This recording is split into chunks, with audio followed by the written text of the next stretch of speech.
can just wait for that to get there. I think it's just about there. Okay, so this is... could everybody please mute? Thank you.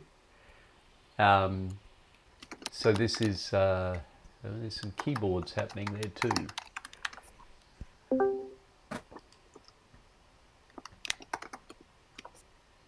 Yeah, Bray, I think you're you need to mute. I think I can hear you tap tap. Thank you. Okay.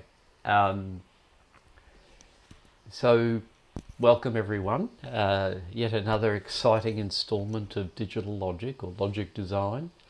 Just a reminder, this is being recorded. It's going live to YouTube at the moment. The reason I do that is because it's the easiest way for me to record these sessions. So if you don't want to be recorded, either don't say anything or watch afterwards.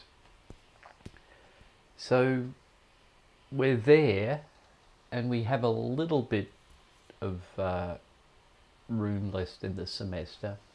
I did want to point out that sometime soon, let's not do that. Sometime soon, your groups are going to have to come up with a project that will run on the FPGA board. And I'm going to have to let you know some of the details of that. I'll write it down, but and I'll aim to have it ready for next week so you can start thinking about it. But the idea is that this project should implement some sort of a protocol, right? And for example, the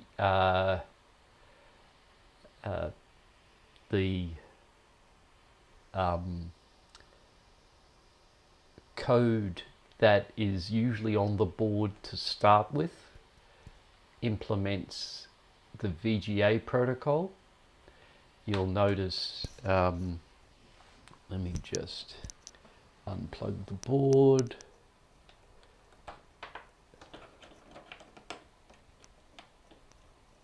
You should have noticed, if you've got the board, probably, maybe you don't have the board. Let me just turn on the appropriate view. There we go. Right, you will notice that the board actually has here a VGA connector, right? So you can connect up this board to a monitor, and provided you've got it implementing the appropriate protocol, you can get it to generate video. It's going to be able to run that fast. Now the VGA outputs on the board are not,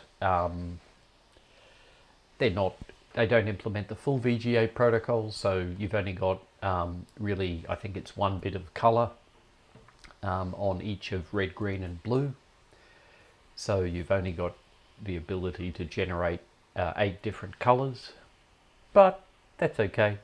That's pretty reasonable. And Abraham, would you mind muting, please? Just so we can not have the background noise. Thank you. Okay. The other option in that is to, there is a remote control that comes with the board, and it's possible to implement, to use the IR receiver, the infrared receiver on the board to make it do something when you press the buttons on the remote control. Okay. I think there could be other stuff. I'll need to I need to play. There are a few other outputs on the board. There's an RS, I think there's an RS-232 output, or a serial output, and I don't think we can play with the USB side of things, but I'll have to look it up. Actually,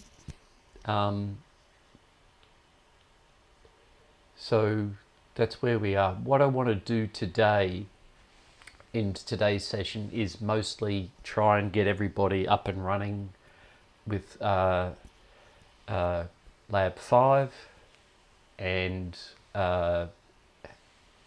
get you working on Lab 6. I don't have too much new to talk about today. There are a couple of things from last week that I want to reiterate, and there's some new stuff that I just want to introduce. But it, as I think I've said before, most of what I wanted to get across, I've now got across. The rest of it is filling in the details. And I think the best way to fill in the details is to actually get you to do some of these other labs, right? The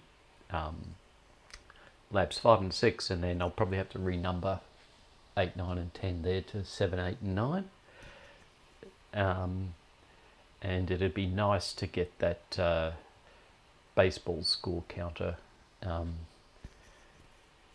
working on the boards as well.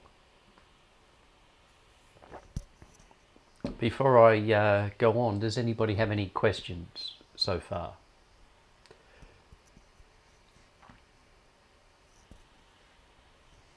No? Okay. Let me, I've forgotten to put, where's it gone? Bring the discussion link up so I can see anything coming there. So let's bring that up and move my coffee out of the way so I can see it. There we go. So last week we talked about attributes and the with select statement, right? The with select I think was pretty straightforward. The attributes weren't as straightforward as maybe they could have been, right? So I do want to maybe spend some time today seeing if we can figure out what's happening with those attributes.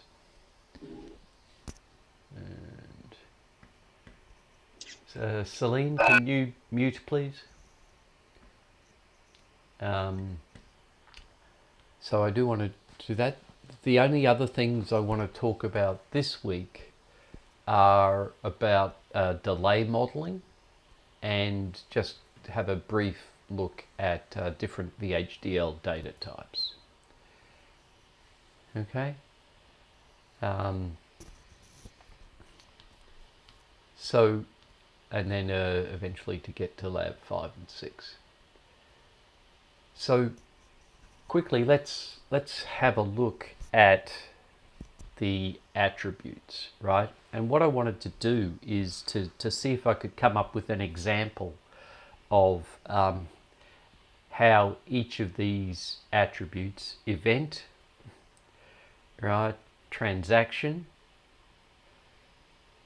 last value, and last event work. And let me just swap over to the VHDL notes, and I think that's the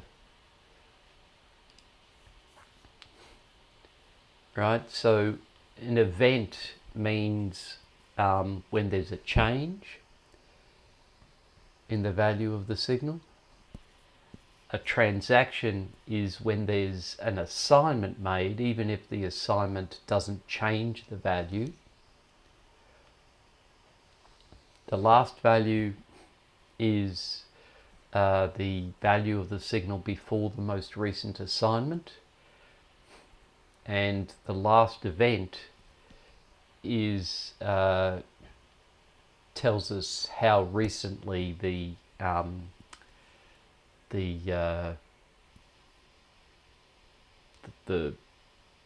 last thing that happened. All right, so we can compare it in time. So I thought what we should do is see how that works. So event is the first thing, and I think I should have said end process.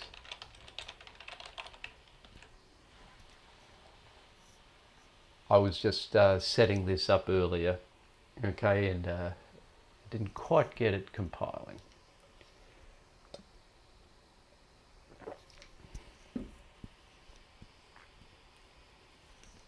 So what I'm going to do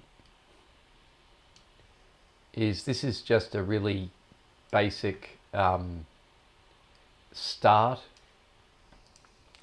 right? So I've got let's have a look at the port statement to start with. I've got a clock coming in, and then I've got a stated logic vector of outputs, standard logic vector, right? So 7 down to 0. So I've got a total of 8 bits of possible output. I probably won't need 8 bits, but I thought it might be useful to be able to generate lots of different outputs. Okay, and then I wasn't quite sure what to do, so I just thought I'd check to see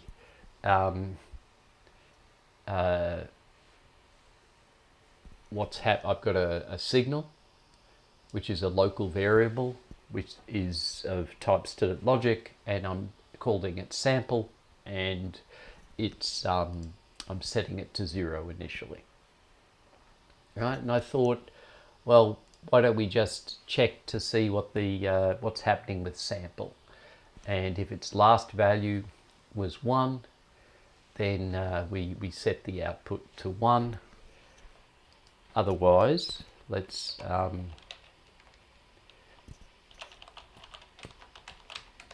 we'll set the 0 output to 0.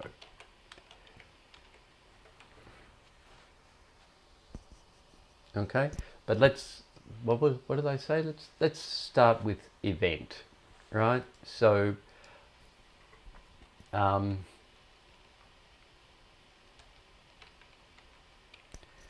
if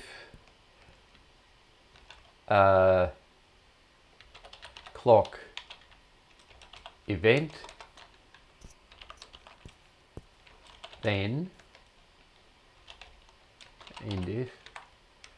And what do we want to do? Let's do something with outputs 1 is, let's just clock, oh sorry, toggle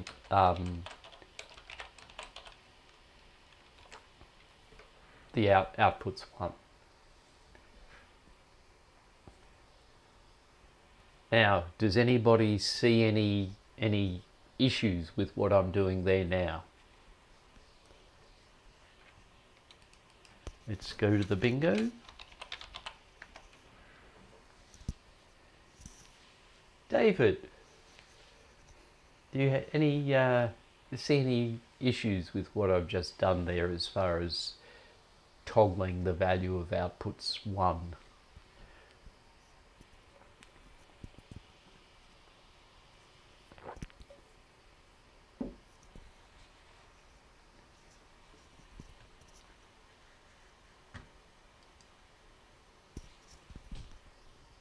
Sorry, I took it off the screen. There we go. I'll just get it to compile. No? Let me try someone else. Kyle, any thoughts? Oop, I've done something wrong. Let's check my coding error.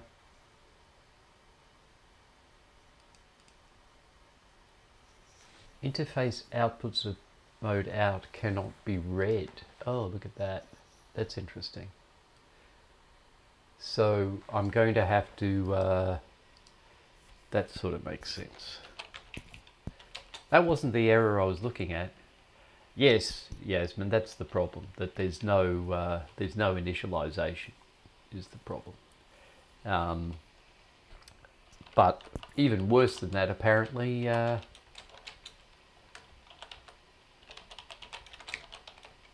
actually didn't set it. So what I'm going to have to do is, what I'll do is, I won't set the value of outputs 1 in the process. I'll hard code it to be coming from the signal output 1, right? And then I'll just toggle the signal output 1. And the nice thing about the signal is it gets to the issue that Yasmin raised, that the issue I was actually asking about that Yasmin brought up is, if you just go output 1 is equal to not output 1 without setting the value is going to be undefined, or it'll show up in the simulation as a U, right?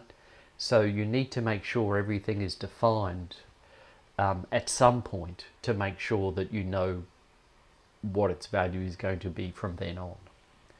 Right? So oftentimes initializations of signals, so this part of the signal statement up here is a good thing to do. Okay, let's see if that compiles. So I've got my output 1 signal, and I'm just going to toggle it every time there's a clock event. Now, I should actually get a clock event every time, because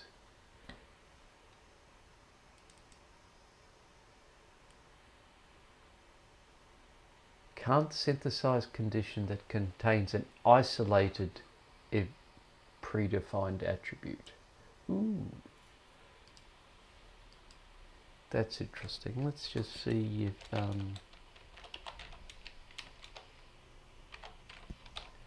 let's just see if it needs that. May not. It may not like the fact that the clock is in the sensitivity list.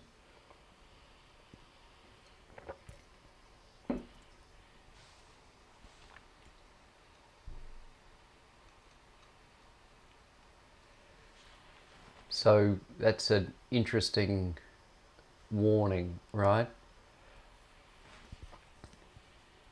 Using initial value of x, don't care for the net 7 down to 2, right? So something is, and if we have it go back and have a look here, we're doing something with 0 and we're doing something with 1. So the others are not going to be defined. So that's one reason why it's a very good idea to read through and understand what all of the warnings mean. Right. Okay, so that compiled. Now what I haven't done is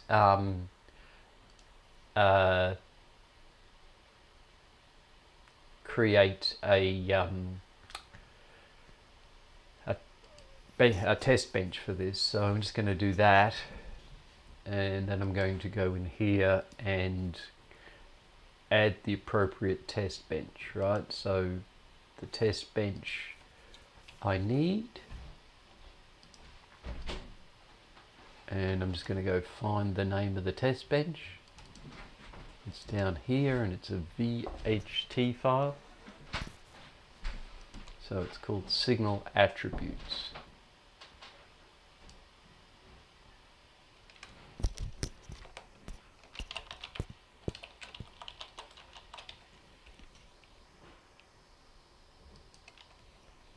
And let's call it test.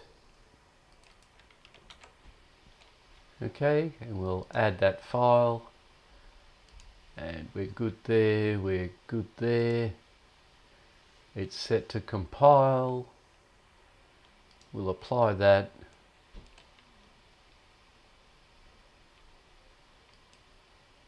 Okay, let's just go and have a look at the test bench.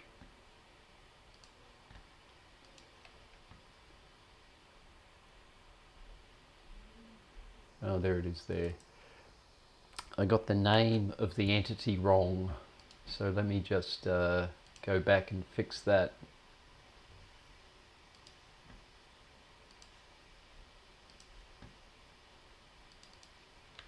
That's the top level module in the test bench, and what I haven't done is actually done anything with the test bench. So let me just do this. Let's we have a signal clock. I'm going to start the clock off by initializing it to 0.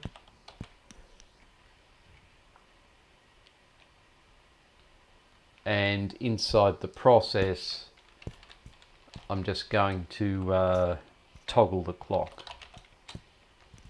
Right.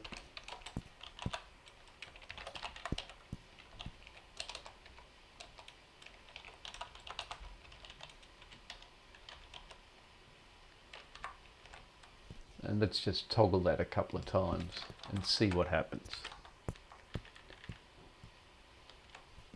Okay, let's see if that compiles. If it compiles, we'll try and simulate it.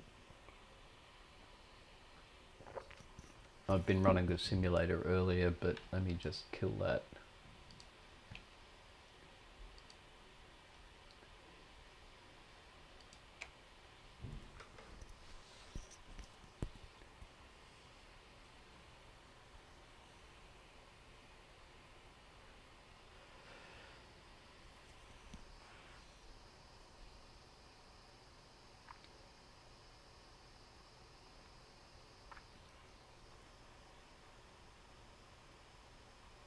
Okay,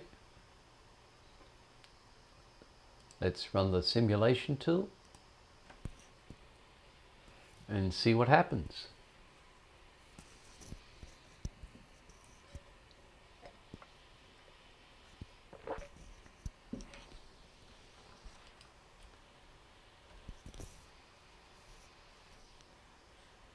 Okay, going to work. Oops, it hadn't finished. Going to work, we do have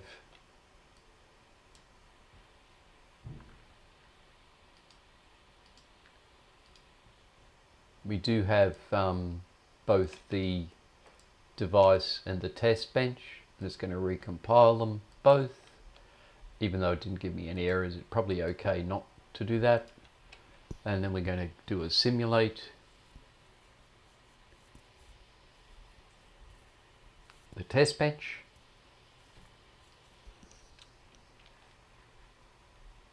And there's my signals. Add to wave selected signals.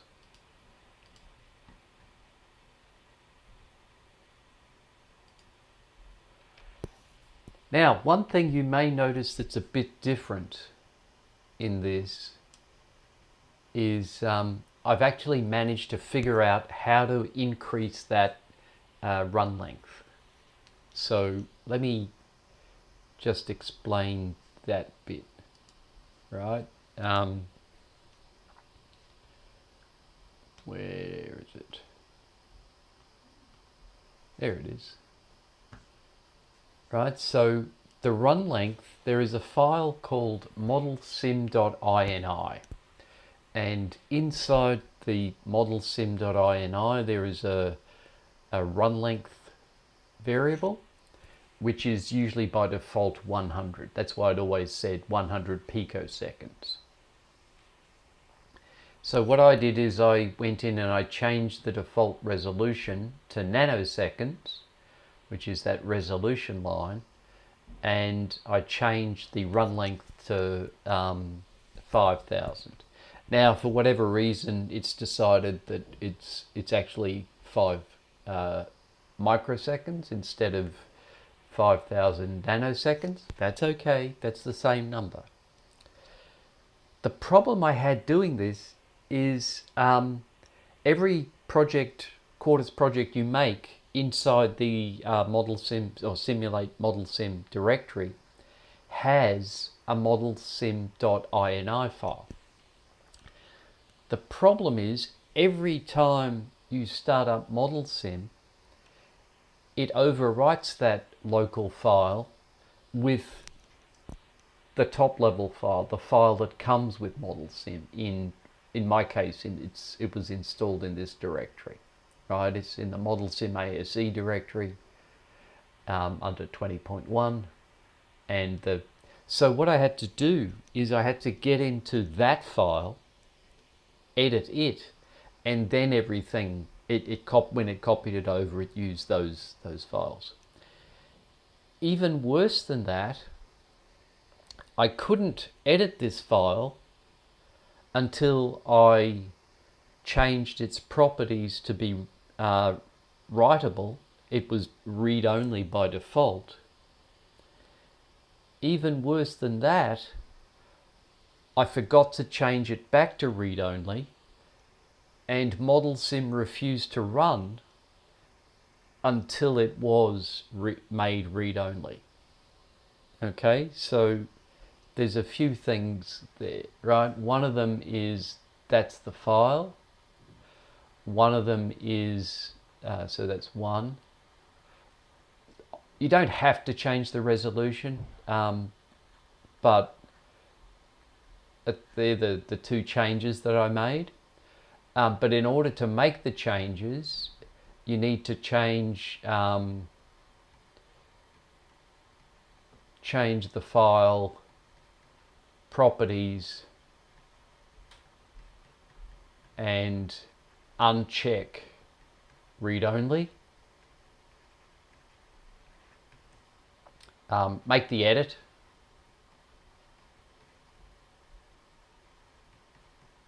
and then make sure you recheck the read-only flag. Okay. That took me an excruciatingly long time in order to figure that out. So, but I'm very happy now. I can simulate for however long I want.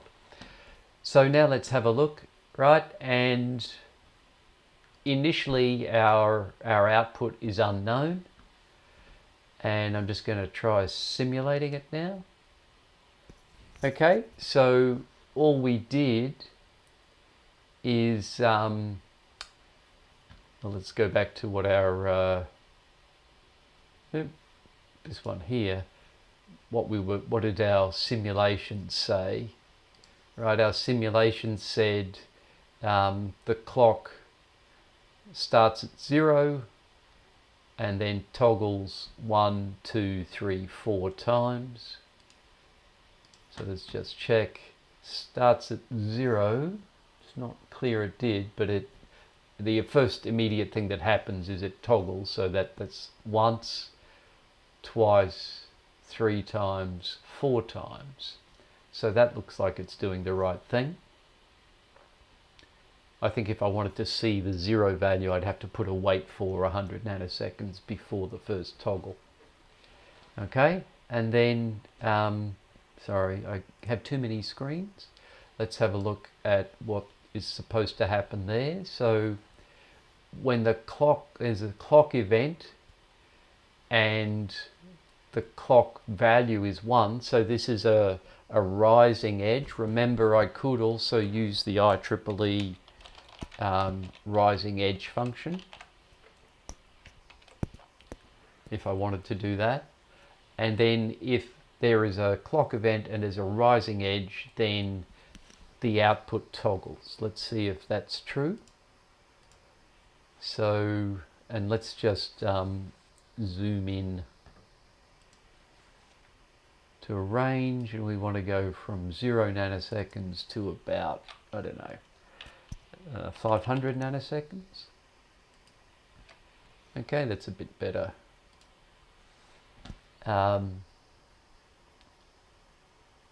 So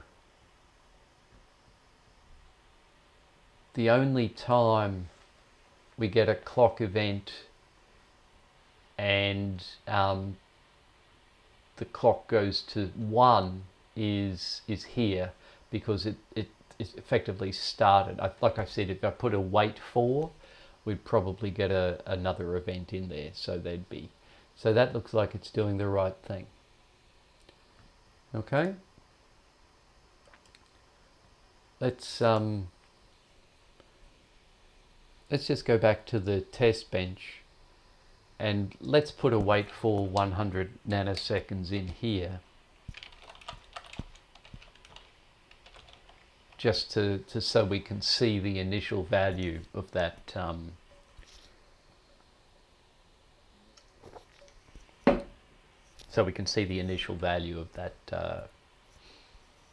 clock signal.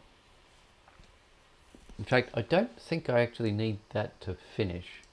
I think I can just probably make I think I can just recompile that and then re-simulate that.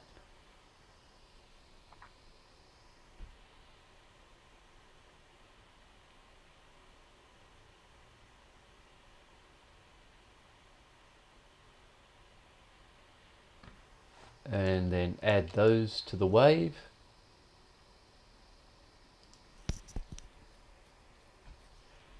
And then go to the wave. Open everything up so we can see it all. There we go. All right, so now I'll go back to the 500 nanoseconds.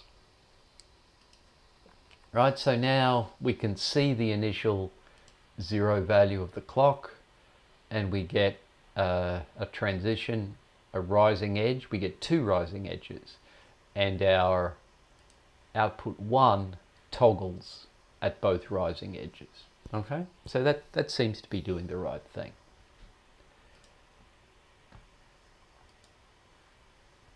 Okay, so what else do we want to look at? Let me just go back to our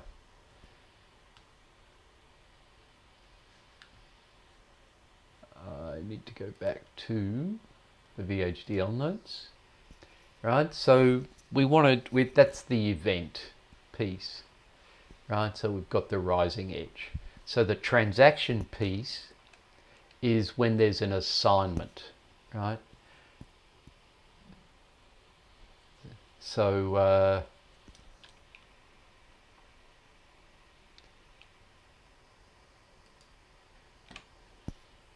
so when there's an assignment,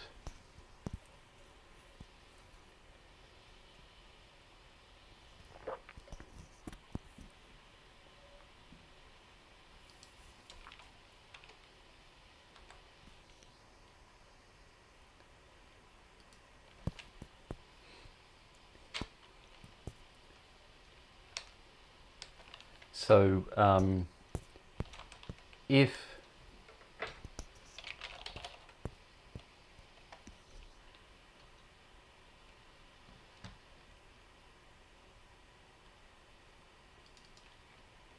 well, let's just do it on sample first, right? If there's a transaction on sample,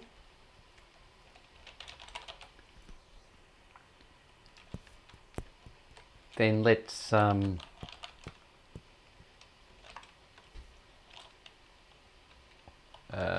use outputs 2, and let's output a 1.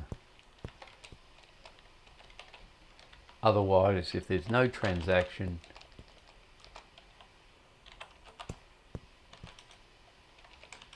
let's output a 0. Okay, let's see if that compiles. Okay, so if something was assigned to sample, if sample was assigned a value, then output 2 will be high. I don't believe I've done any assignments.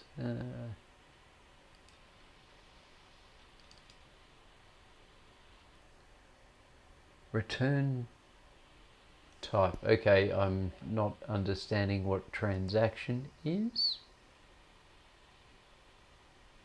Tells us when there was an assignment made to a signal. The signal does not need to change. Transaction attribute. But what this error is telling me is that because this is in the if statement, this needs to be a Boolean. So the type of transaction is problematic. So let me just check.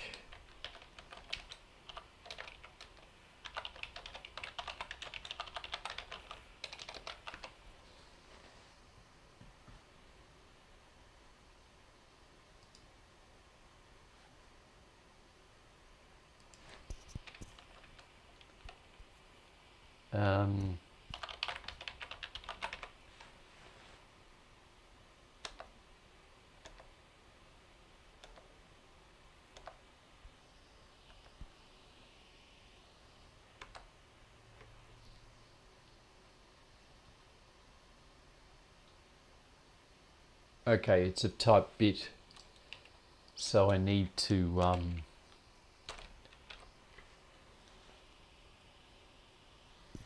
actually compare it to something in order to make it a Boolean, make the contents of those, or the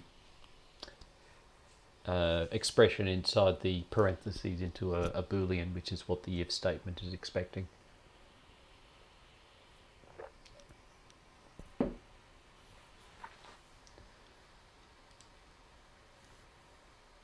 Yeah, it still doesn't like something. Let's have a look.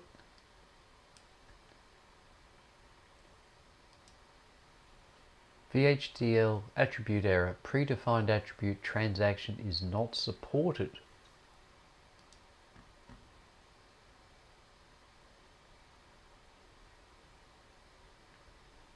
Ooh.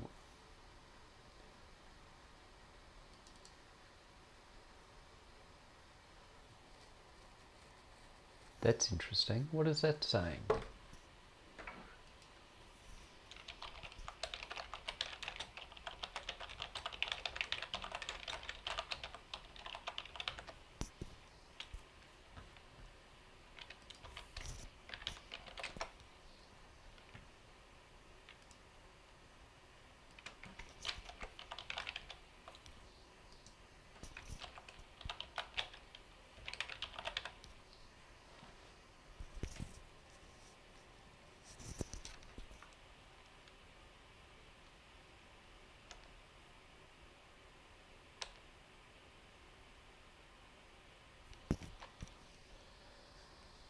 Sorry about this. Predefined attribute transaction is not supported. Operator error.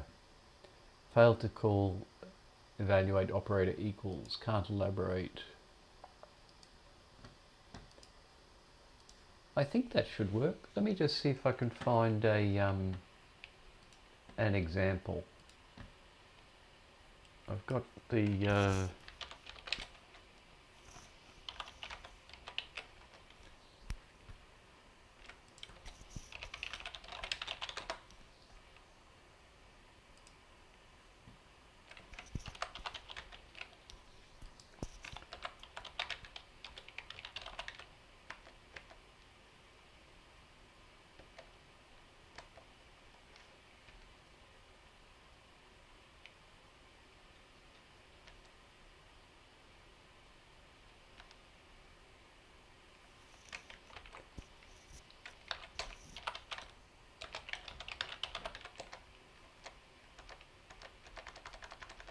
What does transaction do again? what does it do? So what it's supposed to do is it's supposed to tell you when a particular signal has had an assignment done to it, regardless of whether the assignment changes the value or not. Okay, so I'm wondering whether it needs to be only used in a process statement, but I'm looking for an example, and I can't find one just yet. Does that make sense? Yeah, it's just different from what Google's telling me. What's Google telling you? It's saying it's a toggle. Like it's not necessarily like a specific value that it actually just toggles the inverse. Toggles the inverse. So, of what though? I'll send you the definition I'm Yeah, looking at. yeah. If you can do that, that would be good. Thanks, Javier.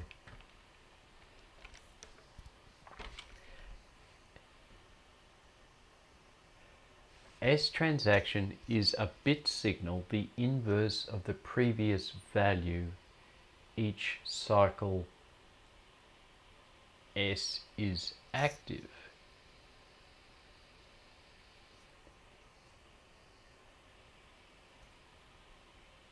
Toggles when X is assigned. I don't think that's why toggles is in inverted commas. I don't know whether toggles is quite the right way to... But yeah, I don't know. That's weird. I feel like it should be able to if it's just a signal.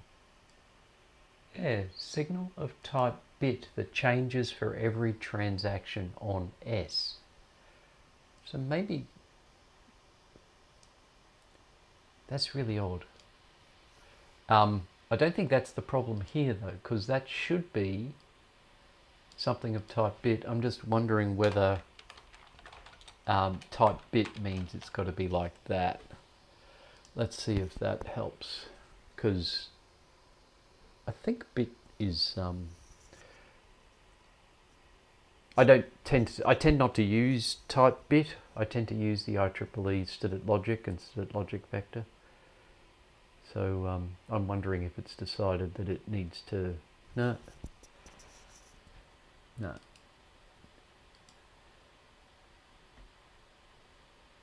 So this is really odd. I can't just have that because it's not a Boolean. I can't do that because it doesn't let me do the... Let's do this. Let's make another process, and we'll call this process transaction. No, I don't want to call it transaction. Let's just call it trans, right? And what we'll do is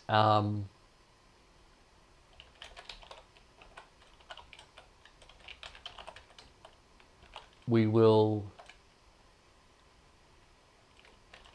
do the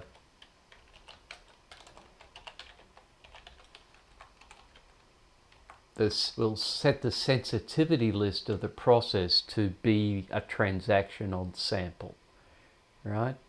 Which is sort of what I was hoping to do here. And then let's set output 2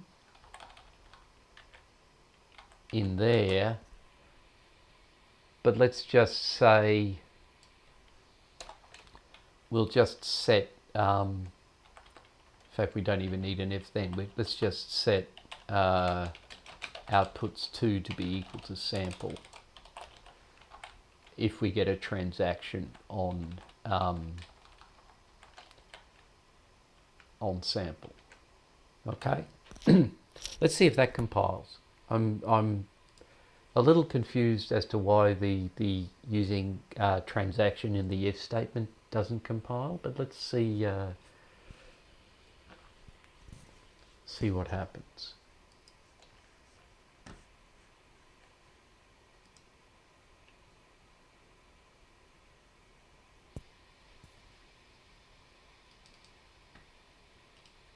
Sorry, I gotta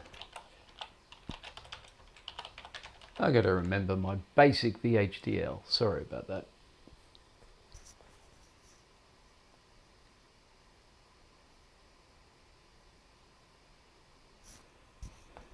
So the only code examples I can find don't actually do a comparison with transaction. They store the value of transaction into illegal name on sensitivity list.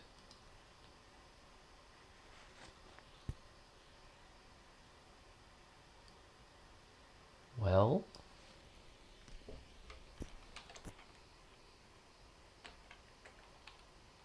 let's do that. Let's do a signal sample trans. There's a type std logic, and it starts being 0. And then let's say sample trans is that, which again Google tells me should work, because that's the only sort of example I can find of transaction being used in a code. And then if sample trans equals 1, then let's assign the output to sample, end if. Now I have another problem, because I don't actually have a, oh no, I do, this is in the architecture, that's all right.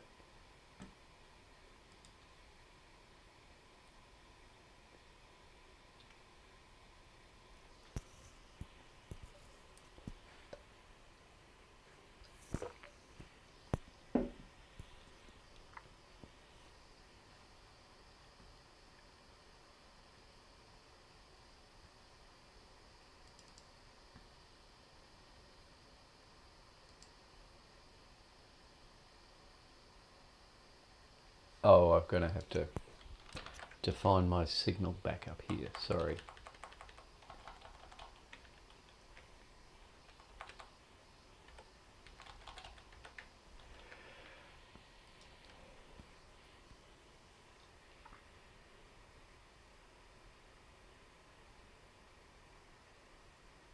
Okay, so let's go back and see what that's supposed to be doing now. What I'm trying to show you is what transaction does.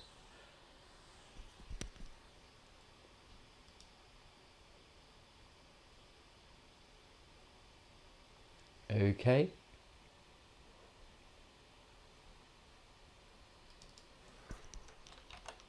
Let's see if it needs to be type bit. What I'm trying to show you is what transaction does. And let's see if it gets it. So what should happen here is I'm just assigning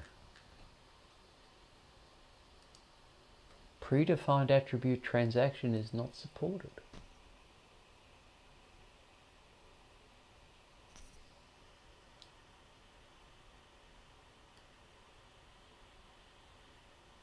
And then there's a warning about sample. That's worrying me a little bit, that predefined attribute is not supported, right? I think that might be the what's getting in the way.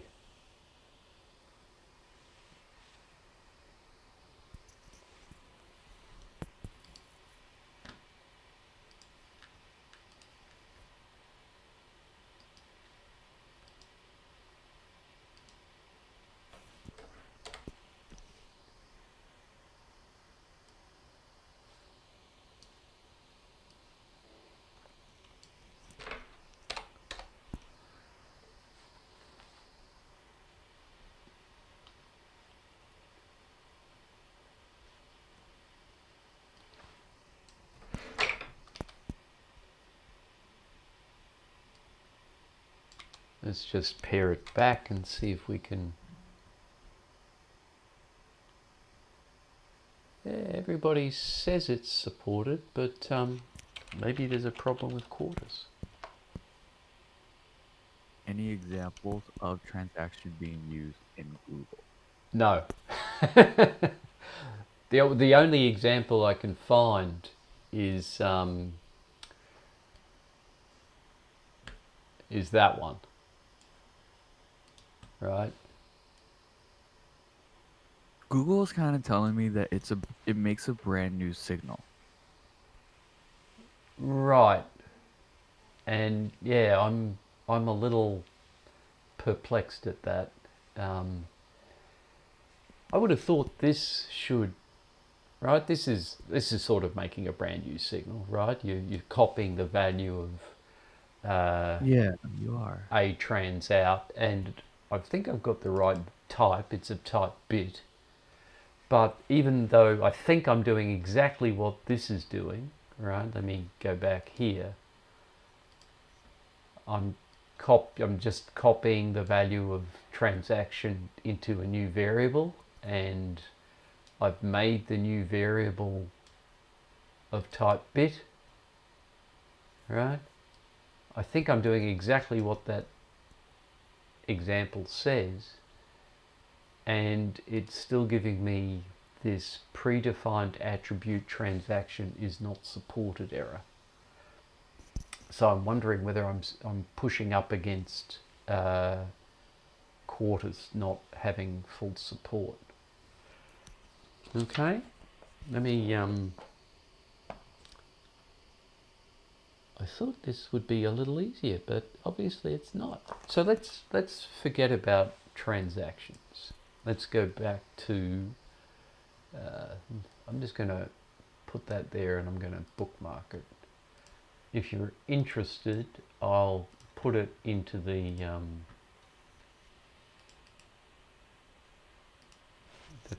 put it into the. In fact, why don't I put it into the links one as well? I just put it into the discussion, but let me put it into the links one so we can maybe save it there as well.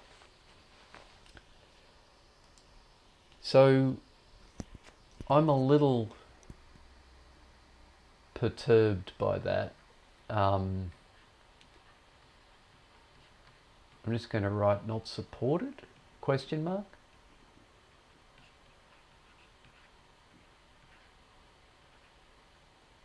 Right, that's a little confusing. So let's have a look at last value and last event.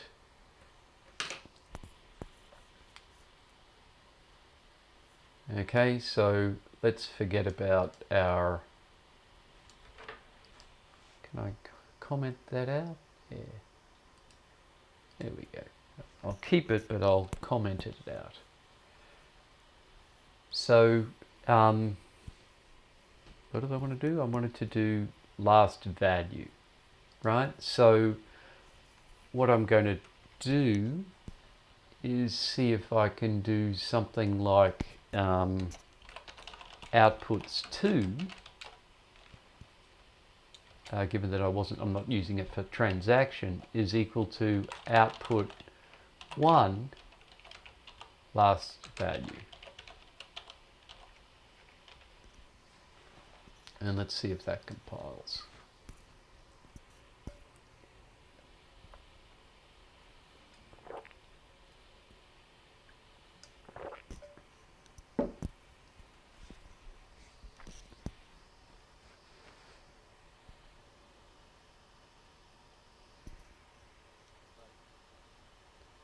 Yeah, that's looking pretty good.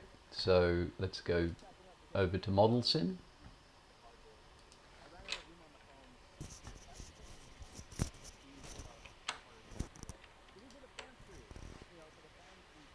Somebody's got the radio on? Jacob, you got the radio on?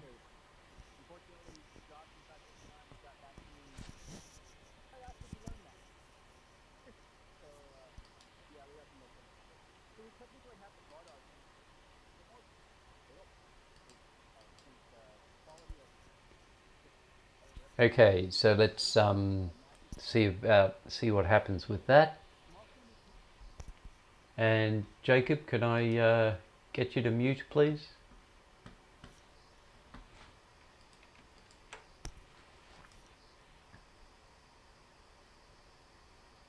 I could only hear what sounded like very faint background radio or something. If you were speaking, I apologise. I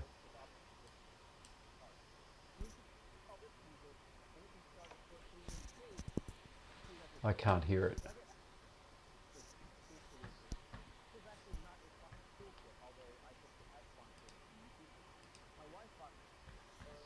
Yeah, I'm going to mute Jacob. So if Jacob needs to talk, you better ping me in the discussion channel. Okay, so let's see what happens. Let's run it. Okay, that looks alright. Let's just zoom in on the range.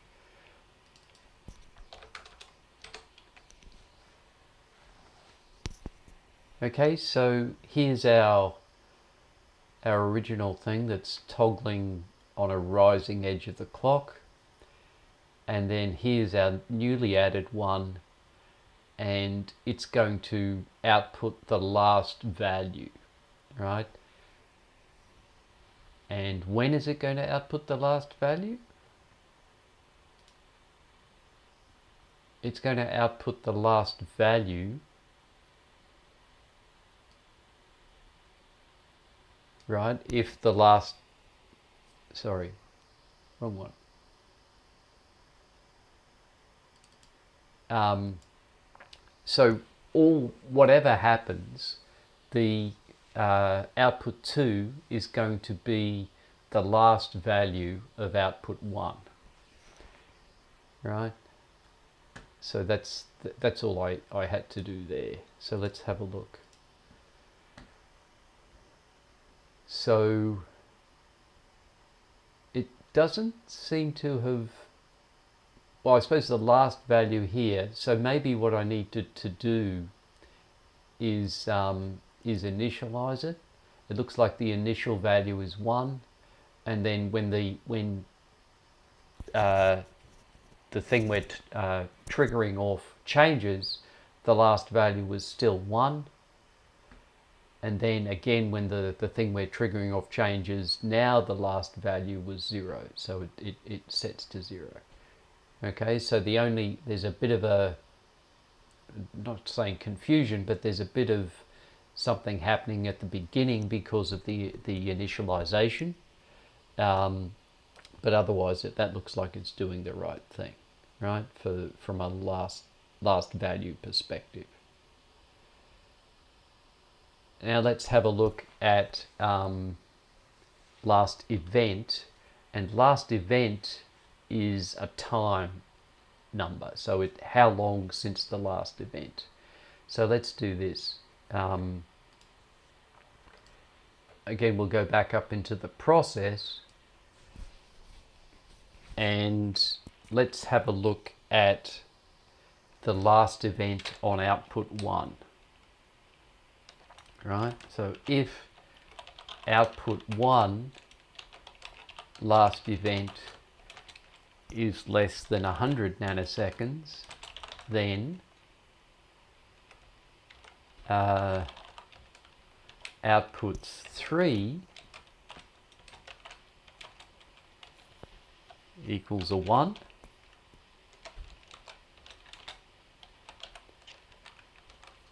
And we'll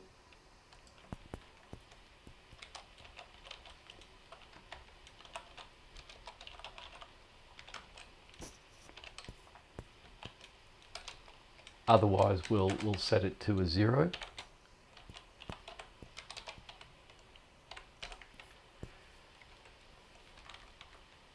And that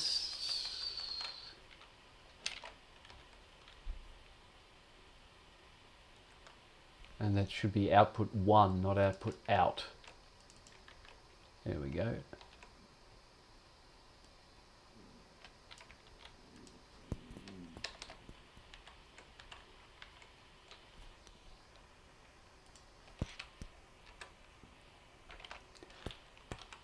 And let's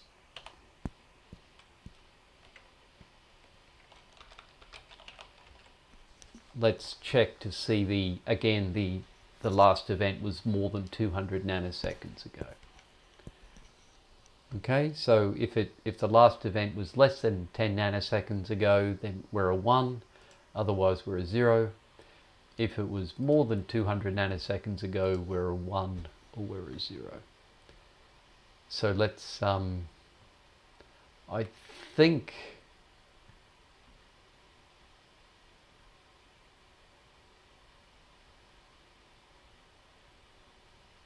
it might be problematic, but let's just see if we can make that happen. So I'm going to put in another couple of clock toggles, but instead of 100 nanoseconds,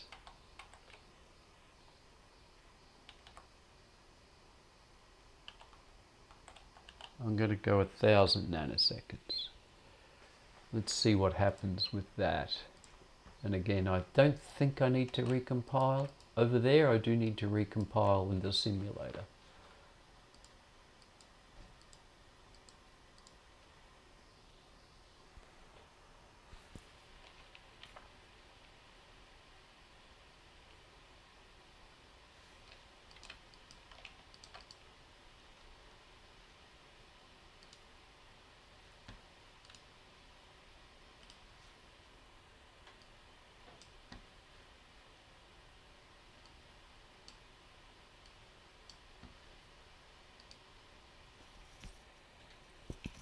Okay.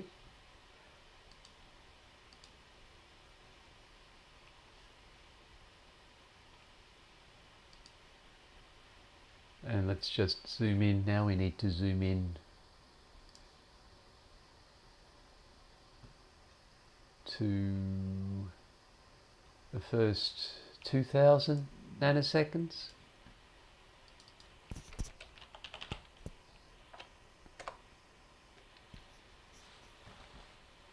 Okay, so our signal 3 changed on the falling edge here, right?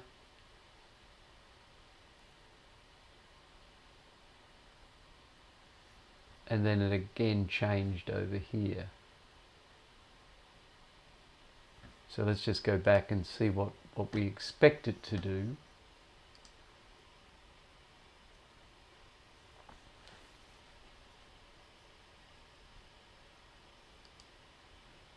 If the last event was less than, in fact, maybe I shouldn't have put it on output 3. Maybe I should, I've got two things connecting to output 3. That's probably a bad thing. Let's do that. Let's make the, sorry, I should have checked that earlier. Recompile, so we'll look at outputs 3 and 4. There's always a problem if you've got multiple possible values of an output. In this case, it's within a process statement, so it's whatever the last assigned value was is what probably is going to happen, but it's usually not a good idea to do that. It's because it's almost always the case that it doesn't necessarily work the way you expect it to work.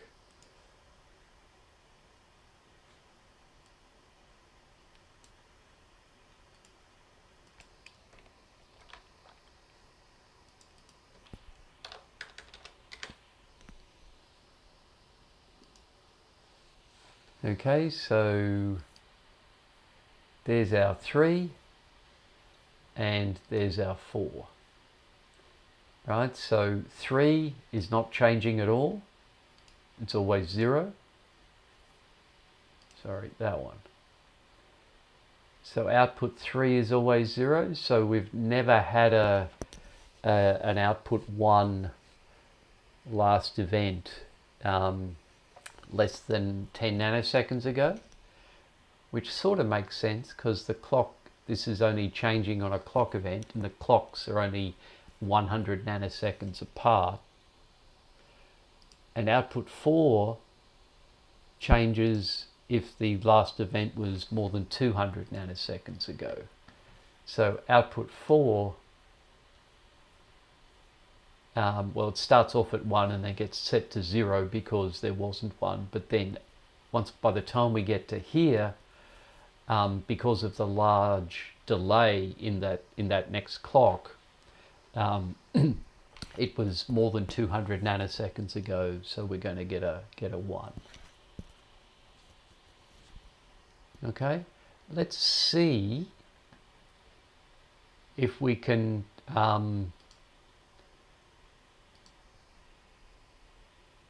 do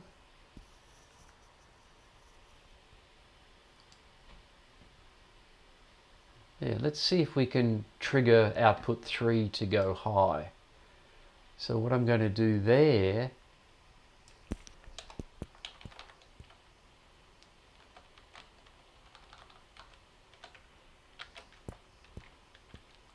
is, instead of waiting for 100 nanoseconds, I'm going to wait for 1 nanosecond. And let's see if that triggers. Let's see if that triggers output 3 to go high.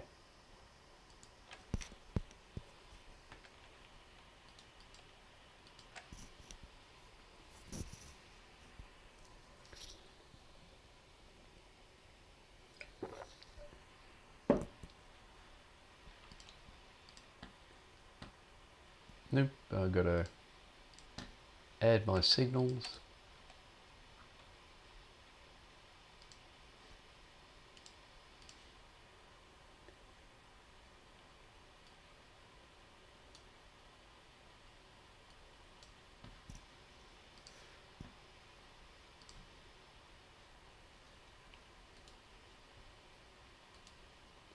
Okay, so now we've been able to trigger output 3 to go high, right? Because that change in the clock happened faster than 10 nanoseconds. Let me just zoom in. Right, so there's my... Oh no.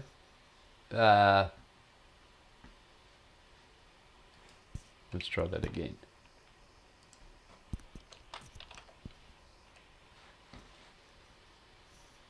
There we go. There's the output 3 triggering fast enough.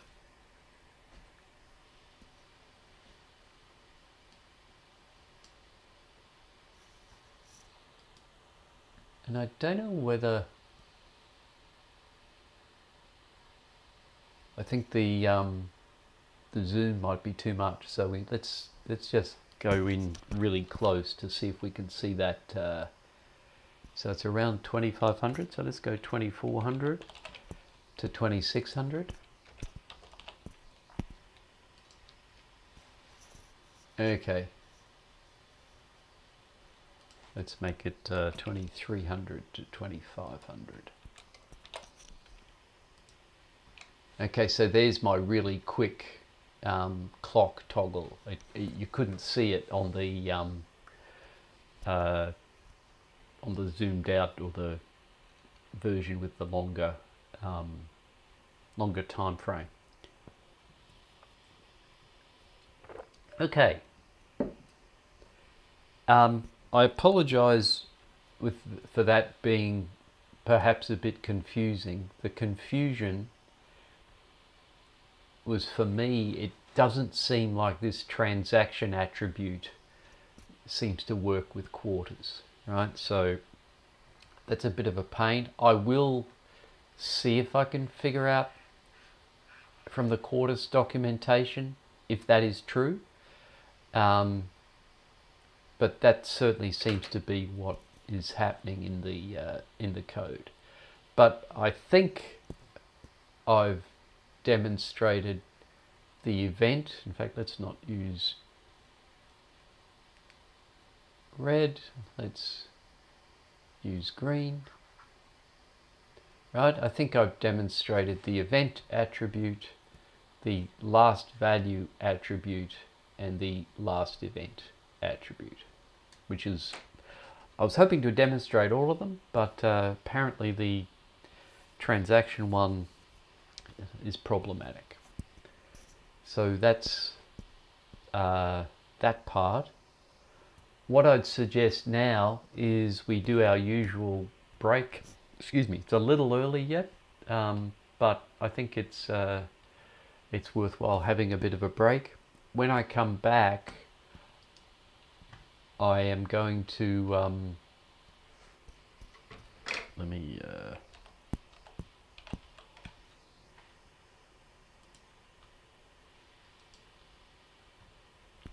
not quite sure why that's decided to go all the way over there. There we go, it's better. When I come back, I do want to talk briefly about VHDL data types, and then we can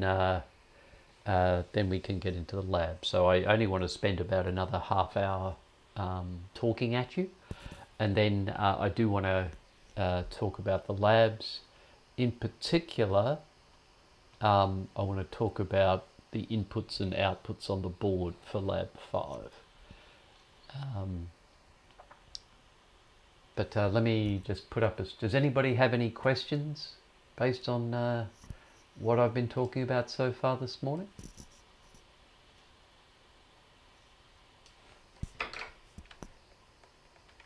No questions, Sam? No questions? Okay. So let's do our usual 10-minute timer, and we'll reconvene in 10 minutes. Thank you very much.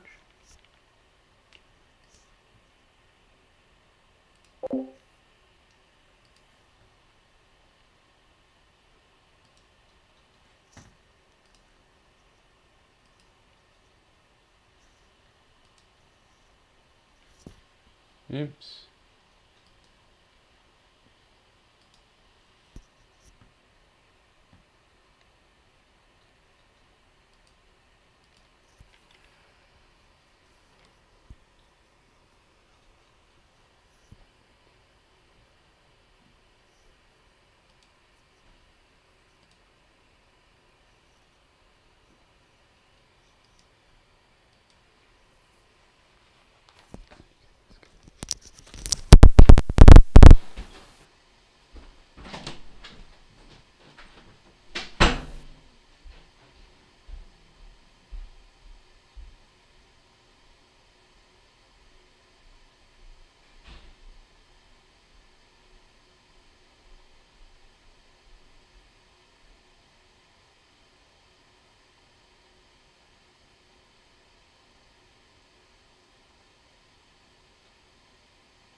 Okay, and we're back. So let me just find the notes I wanted to talk through about. I think it's way up the top here. Probably should have talked about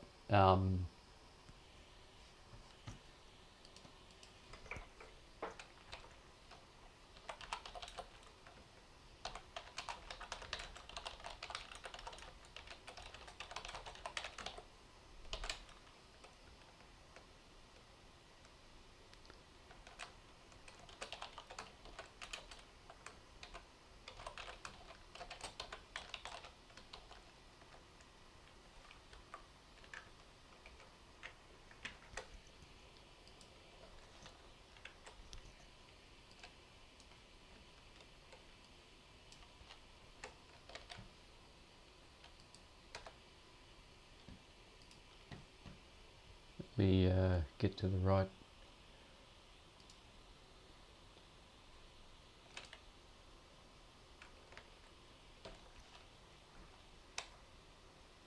No, this doesn't. I got to do the.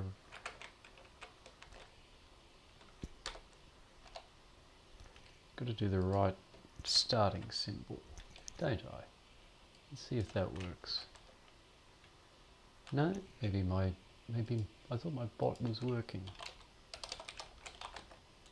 It should be up and running.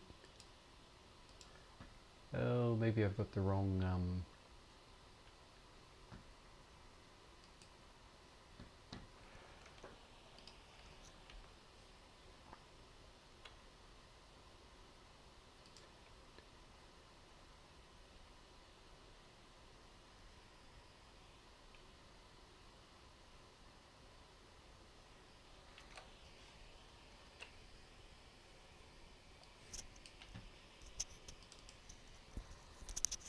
So I'm just want to get a feeling, because one thing we're effectively doing with this course is programming. I just want to, I should have probably done it earlier.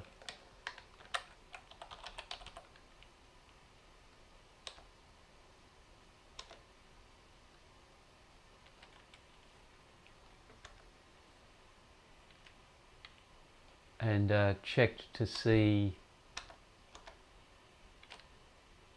Oh, it's Polbot. It's Pol faces. Let's try that one.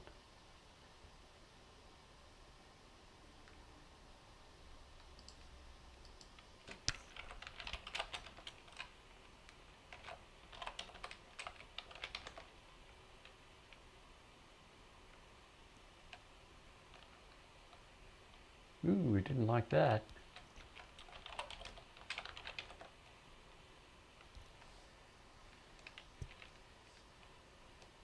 Oh.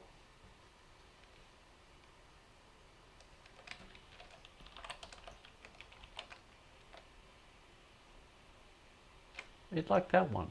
That's interesting. Okay, sorry. So I don't know how to get a show of hands then. Is the poll bot working? Maybe there's a reminder bot. Maybe I took the poll bot off. Maybe you can just send 3 separate messages, and we can update Yeah, the ones that we have. yeah. Let's try that. So let me do this. I've done lots of programming, and it doesn't have to be. Well, it's certainly not VHDL.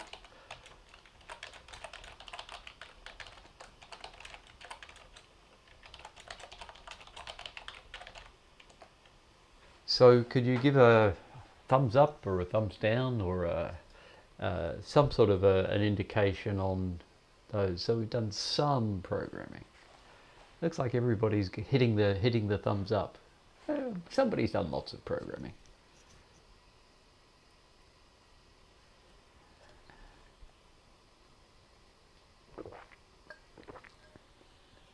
I thought I had Polbot working, but apparently I don't.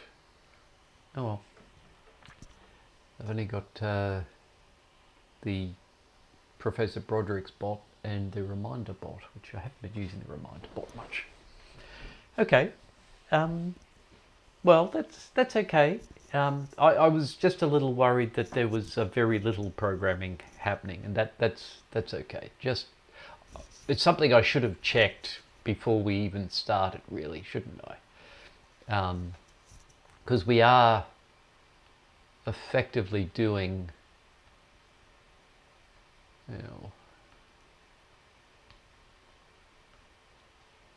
assignments, delay modeling. I did want to talk about delays as well. There we go. Data types. That's what I wanted. Okay, so let's talk about data types, right? Obviously, the standard thing you would want in a logic system is a Boolean, right, which gives us values of true and false, not to be confused with values of 1 or 0, right? They're not the same.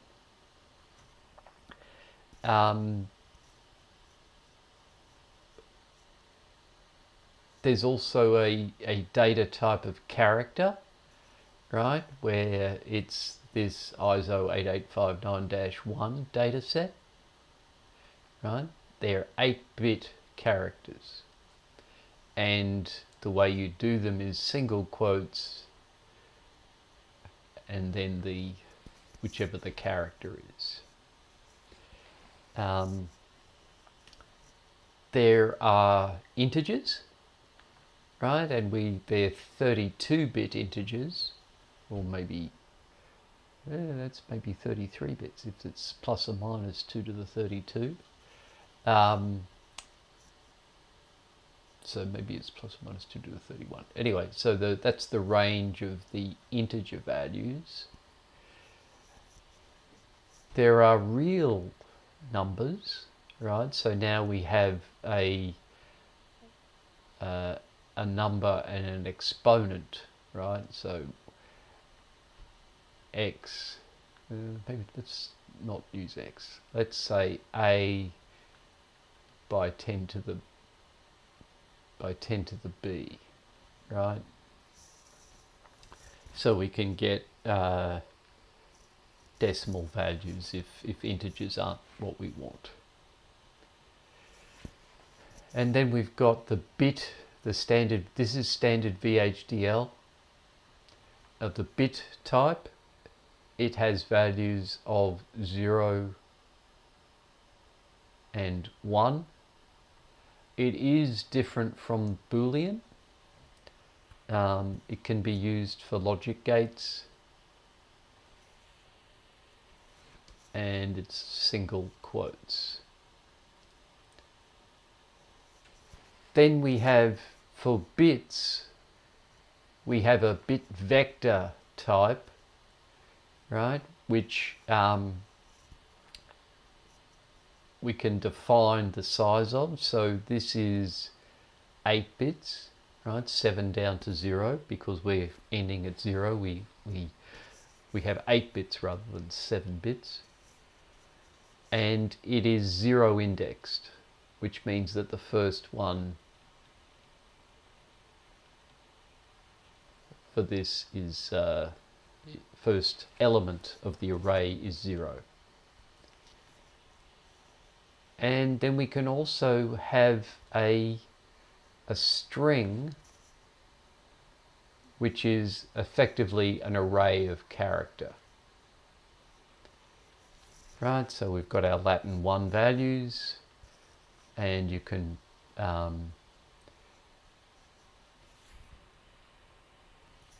put it into put the text inside double quotes.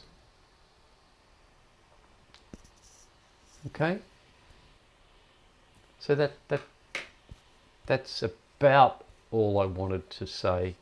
One of the things that I'm been wanting to look at with these boards is my academic background is primarily in signal processing, and the nice thing about these boards is that they're really quick from at least coming from an audio signal processing perspective, right? The clock frequency is 50 megahertz, so that's pretty quick coming from audio.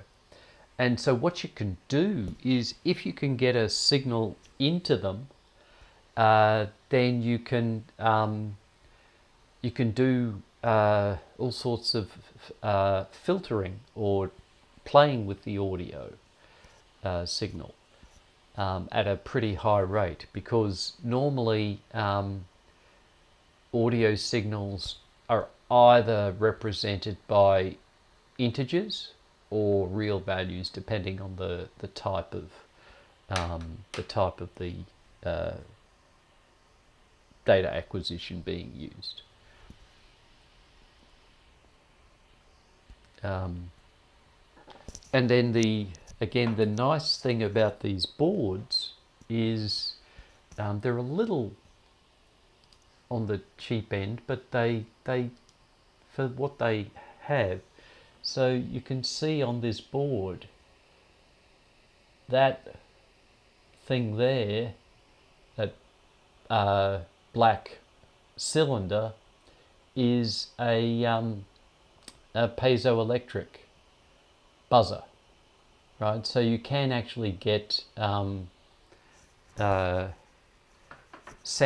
of the board. It's not great sound, but you can get sound out of the board.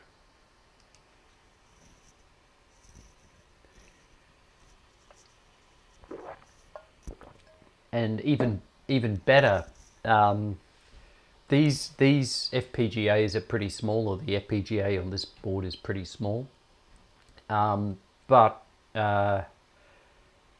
you can get bigger FPGAs, and with those bigger FPGAs, not only can you do audio processing, you can do video processing.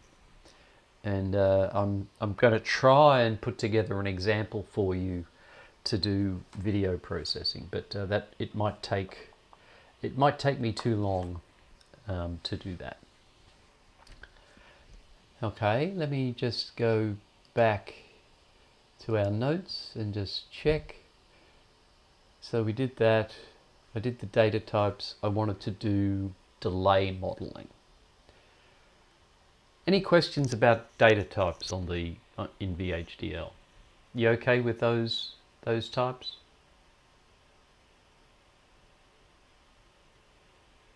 Yes. Yeah. Okay. So let's have a look at delay modeling. And again, I'm going to have my problem of finding the notes. I should have output these notes. Whoops, that was it there, wasn't it? I should have output these notes with page numbers on them, but apparently I didn't.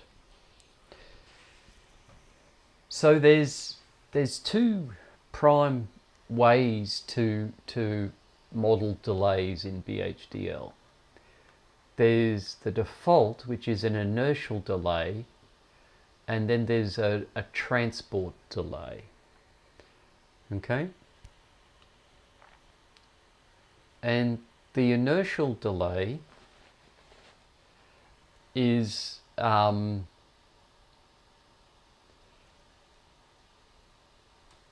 it's done like this, right? A is assigned, or the value of A is assigned into B after 5 nanoseconds. What that's really saying is that if A goes like this, and this width here is less than 5 nanoseconds, so this is A, then B looks like that, right? There's no change to B because that pulse was less than 5 nanoseconds. Whereas if A does this, and say this is 15 nanoseconds, then B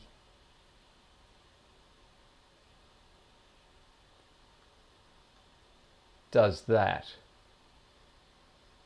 where there's a bit of a... Sometimes my writing at the moment is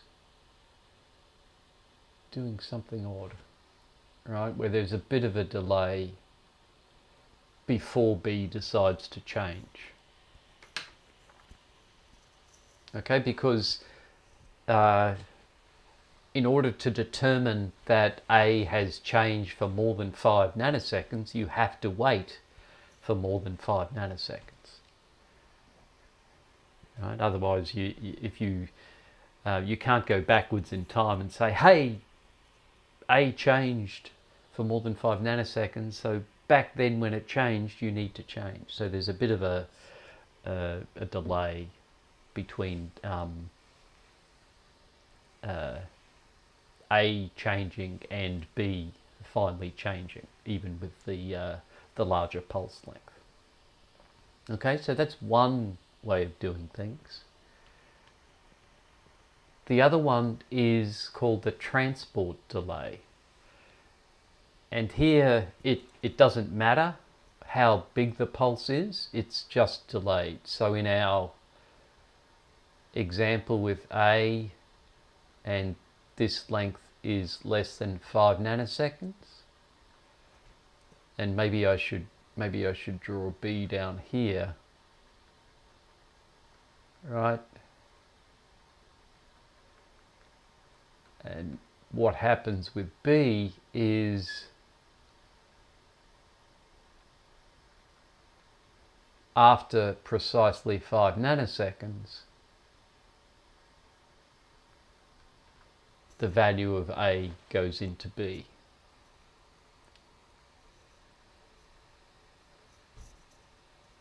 Okay?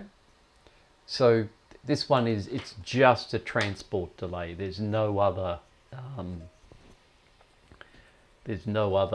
issues with there's no pulse rejection like there is with the inertial delay.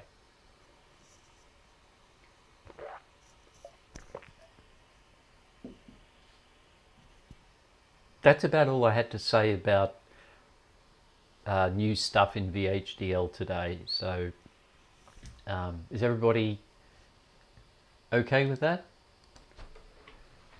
So oops, I can't type. I wish I could type.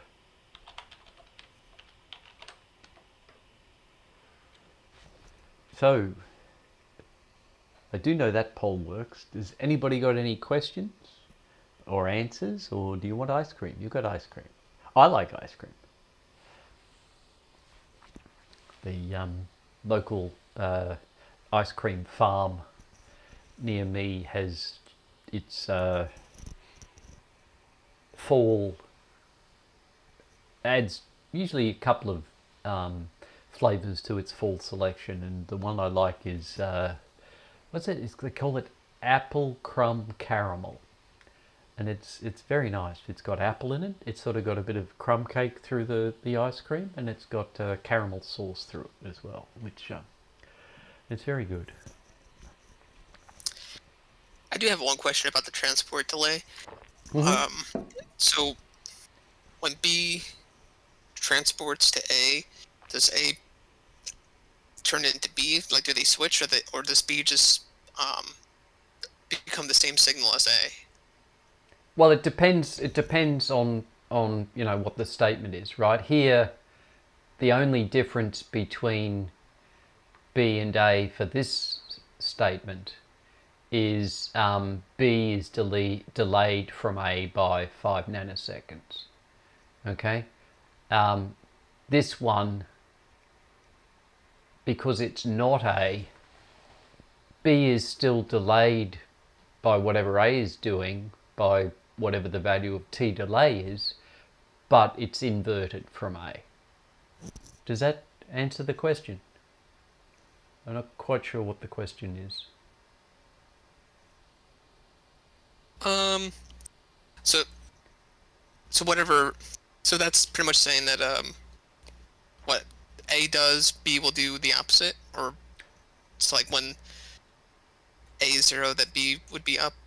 That's correct. So Or so what? Okay. so this second one, because of that not condition in there, that's inverting A with B with respect to A, and this one, because it's just transport on A rather than transport on not A. The B and A are exactly the same except for a delay of 5 nanoseconds. Could you do the transport without waiting, or is that a different? Yeah, well, I mean, if you did that, it's just assignment, right? Okay, yeah, you're right. It's just assignment, right? There's no if there's no transport, if you just want to make sure B matches A without any delay, then it's just assignment. Okay? Thank you. You're welcome. Okay, so I do want to get the labs done. So lab 5 and lab 6. I don't know whether I've changed the. Let's just check the due dates. I don't know whether I've changed the due dates.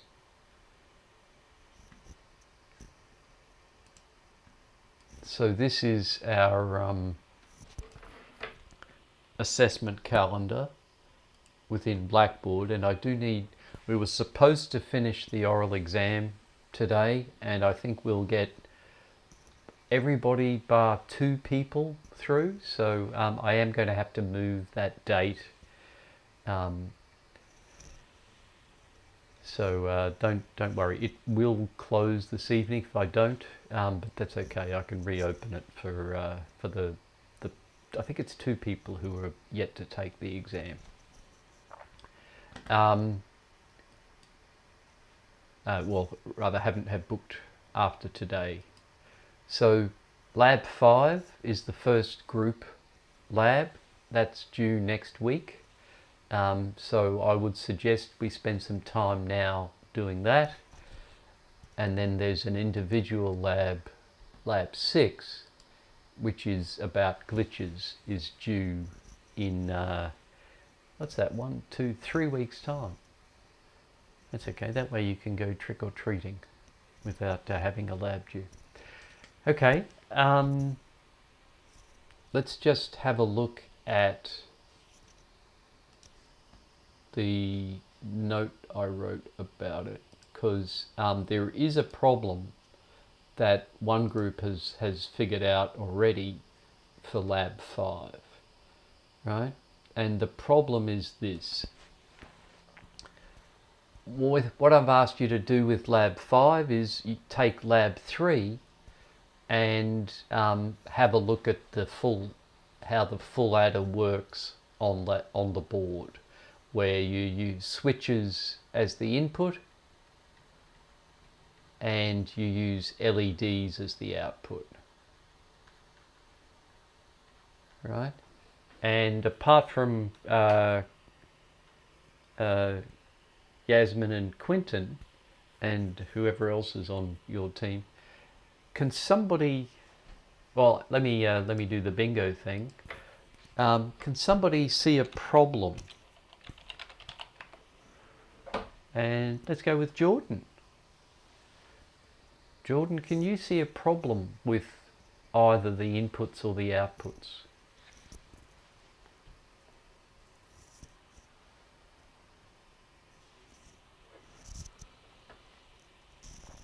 No response? Okay, let me, Not sure. not I'm sure. a little confused of what I'm looking at. Yeah. Is it the input the button? The input is the button, right? You've got to figure out if you press the button, you change the state of the input, right? And if the LED is on, that's one state. If the LED is off, that's the other state. Ray, how about you? You got any thoughts?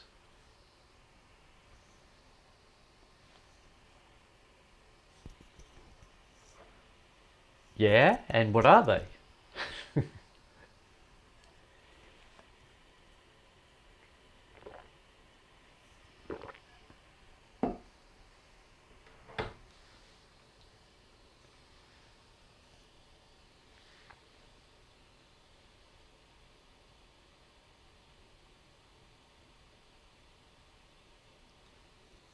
The input isn't given a power source. Yeah,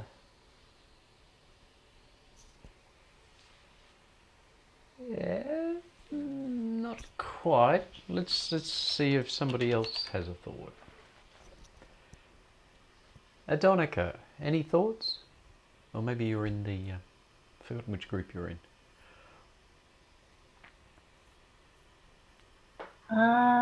I'm not sure.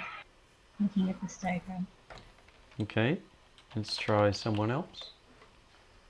Bray, how about you? Oof. Big oof. Big oof. Mhm.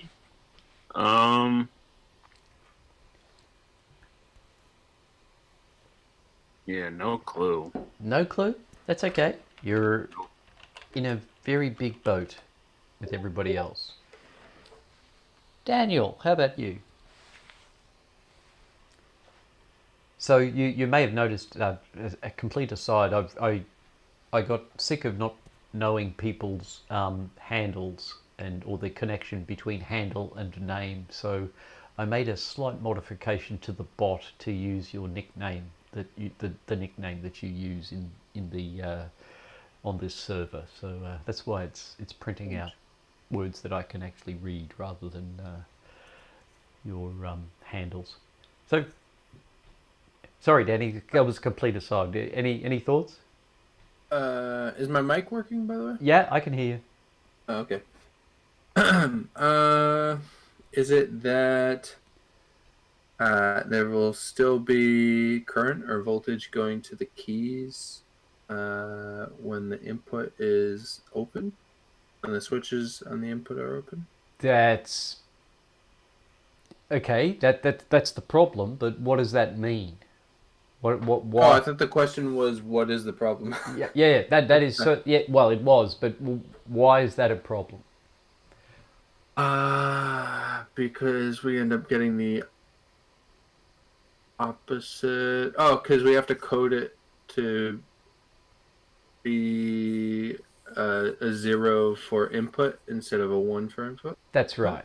That's right. So the issue is that both the inputs and the outputs are active low, right? So exactly what Danny said. See, if this switch is open, then the input on key 1 is going straight to the +1 or the logic 1 supply. In this case it's 3.3 volts for the device, right? So when you don't press the button, the value on the input is 1. When you do press the button, then this point here gets tied to ground. So you can think about that. That means that this point is ground, so it's going to be pulled low. And so then that's going to be a logic 0. So normally I would have thought, I press the button, that's a 1. I don't press the button, that's a 0. But it's the other way round. Here, without pressing the button, you've got logic 1 on the inputs. And when you press the button, you've got logic 0. And then the same thing is happening up here. If the top end of the LED is tied to the voltage supply, so if the output for LED 4 is logic 1, then the voltage drop from here to here is 0, so there's no current flowing. So logic 1 turns the LED off, right? And if this is logic 0 or ground, then there is a voltage drop from here to here, so the LED turns on. So both the inputs and the outputs for this particular board are active low.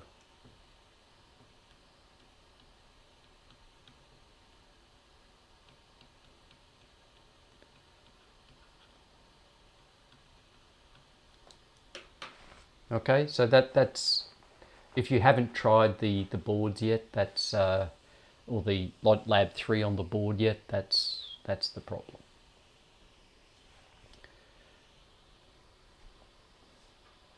Okay, so at this stage, if you have done the lab 5 and lab 6, I suggest you have a well-earned break.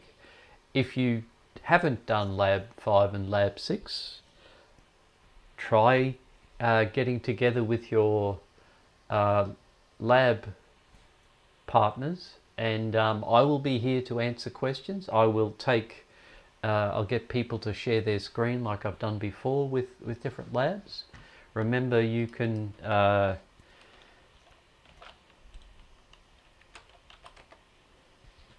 use join queue or leave queue if you to get into the queue for help. And remember, you've got to use the exclamation mark to start with.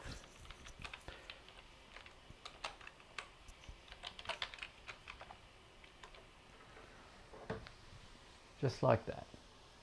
So, does anybody have any questions about Lab 5 and Lab 6 before we get going? Remember, just reminder what Lab 6 is. Lab 6 is looking at these glitches and trying to figure out how to get rid of them. And the issue is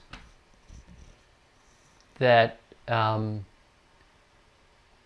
I think I've forgotten whether we figured out whether there were 3 propagation delays or 2, but there's, let's say it was 3. In order to get C out, there's at least 12 tau p, 12 propagation delays between the inputs, between these inputs and the carry out output. And part of what's happening is the internal delays going here to here to here are the problem. Okay? And your job for Lab 6, as a and it's individually, although I'm happy for you to talk to everybody else, figure out what the problem is, but your job for Lab 6 is to remove those glitches. And I think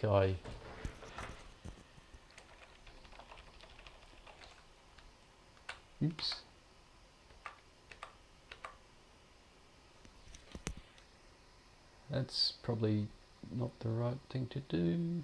There we go. So the glitches I'm talking about, you can see them here. You can see them here. You can see them here. There's one there. And yeah, so they're all usually on S out 1, right? But it also, this one's showing on S out 1, S out 2 and S out 3.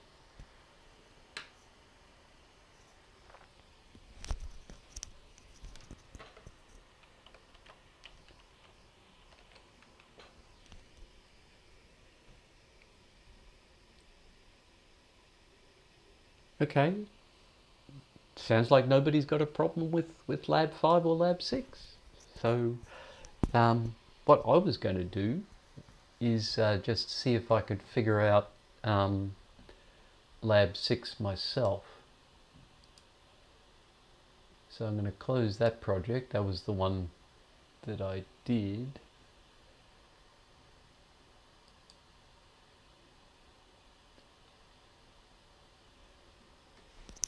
And I'm going to open up Lab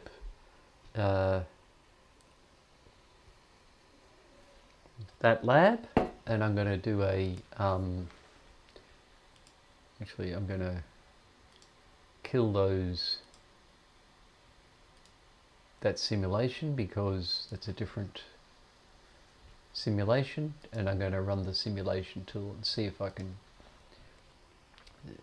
I think this is my 4-bit adder, and I was playing around with the delays here, but that's going to do exactly what we don't want. So I might just get rid of those.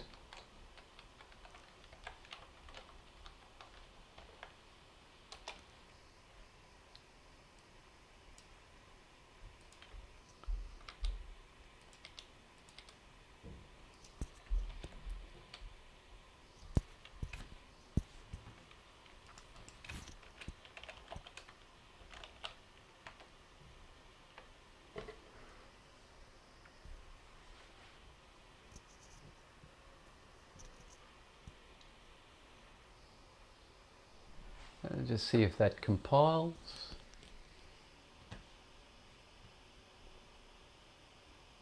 Yeah, that looks happy. So then we can go over here and have a look at the work product. We'll recompile that. It shouldn't be a problem, but let's recompile it anyway. We'll simulate it.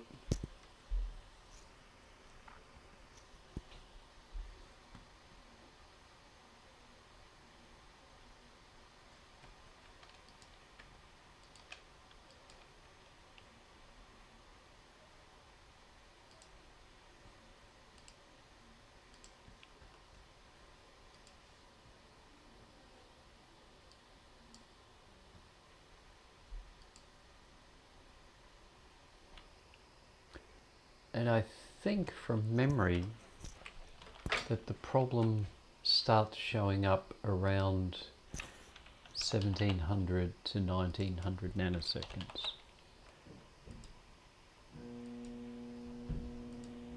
Yeah, there we go. Right, so there's the I think that's the first glitch.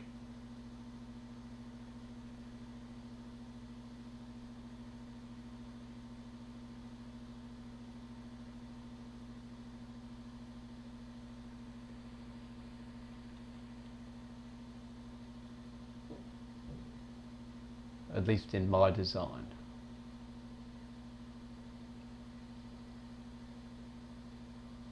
Glitch there.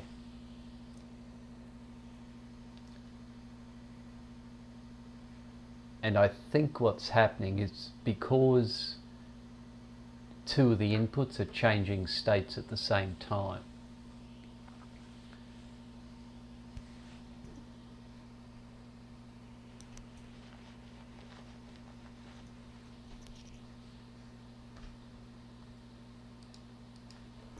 So let me just go around and ask somebody what they're doing.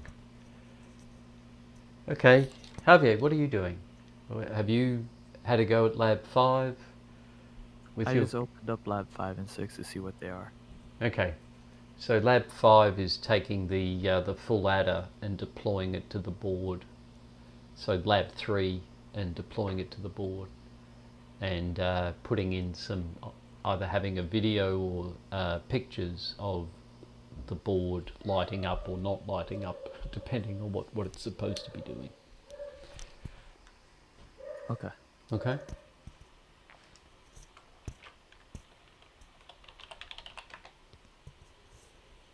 Anthony, how about you? How are you going? Are you happy enough?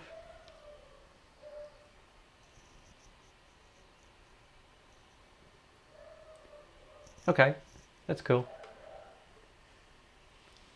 I was amused to Anthony, to see your surname. A guy I was in grad school with has the same surname, but it's not that common a surname. So I was interested to that it showed up here as well.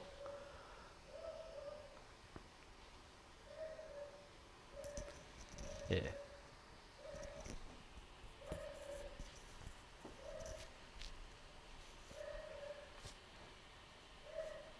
Okay, so let me if feel free to ask a question, join the queue, whatever. I'm just going to potter with this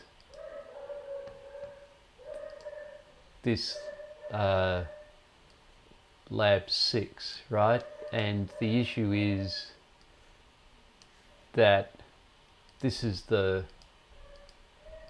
problem. In order to calculate C out, you need to have C2, right? In order to calculate C2, you need C1. In order to calculate C1, you need C0, and C0 doesn't have much of a problem with delays. Okay, so that's the issue with this one. Do we know the propagation delay between the logic gates?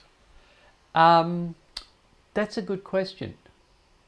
I don't know whether we do. Let's just see if we can. I should have asked that question myself. That's a really good question. Let's see if we can find. Cyclone for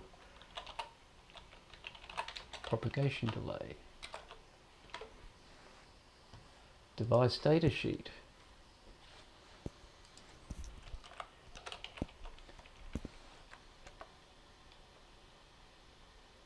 And programmable delay. That's something different. Input delay from pin to, that's more hardware. Delay from output register to output pin. Right, it's of the order of a nanosecond by the looks of things. What page is that? This is, what page is it? 134 of, and I'll put this in the links text channel as well, just so we've got it. If I can figure out where the links text channel is. I have too many text channels. Yeah, so I'm looking at page 134 of the Cyclone Forward device datasheet.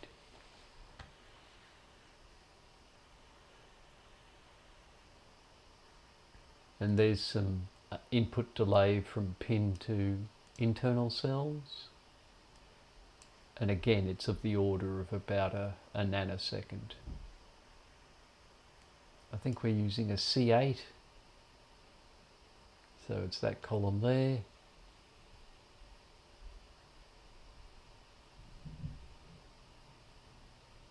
What does a fast corner versus a slow corner mean? I don't know. Okay. Fast corner versus slow corner. I'm interested that C6 has both fast corner and I think I know what it means. I think it's got something to do with where the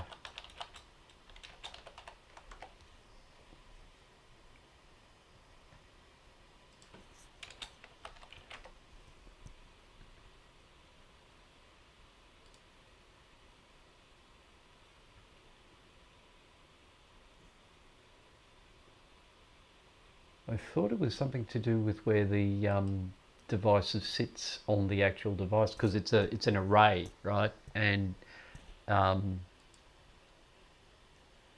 but Let me just see if I can get it an authoritative answer.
Yeah, it's basically to do with the variation of, because the process that the semiconductor is manufactured using is not exact.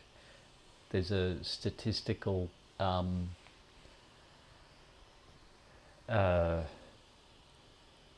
variation in how they're made. So I believe what's happening is, so you can see, let's just have a look at the C6, right? So this is the fast corner is the low end of what you would expect the speed to be, or the delay to be, and the slow corner is the other end, the variation that you would expect from device to device. I'm not sure why they only include C6 and A7 in both, because I would expect there to be variation amongst all of them. I'm just wondering whether they be C6, C7, C8, maybe the fast corners are all the same. Which is maybe why they didn't include the fast corners are all the same, which is maybe why they didn't include them in the, that might be why, because I think the difference between C6, C7 and C8 is there are more components on the higher number ones, and more components means that it's going to be more spread out. It being more spread out means that the potential for it to be slower. At least that's my reading of it. If you go to Wikipedia, the page that is suggested is one called Process Corners, but you've got to dig a little bit into exactly what it's saying in order to get what I got out of it. So, does that sort of answer the question? Yes. Yeah. There's a bit of a long-winded way to go, but that's I think that's the thing. It's basically the variation, or a range of values that you're going to get based on the variation in the manufacture of the device.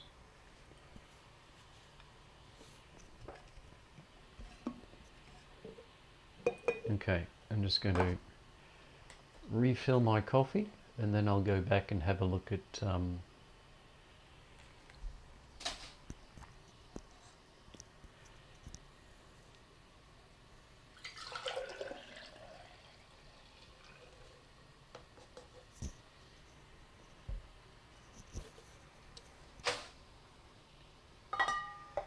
okay.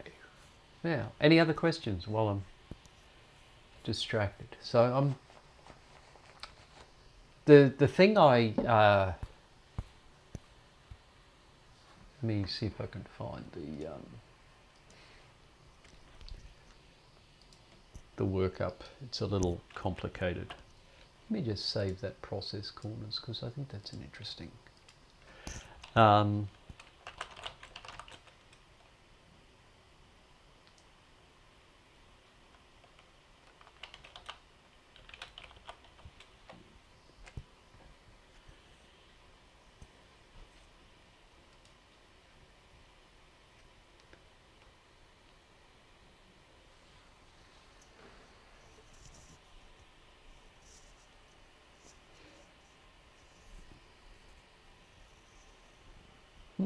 That's interesting.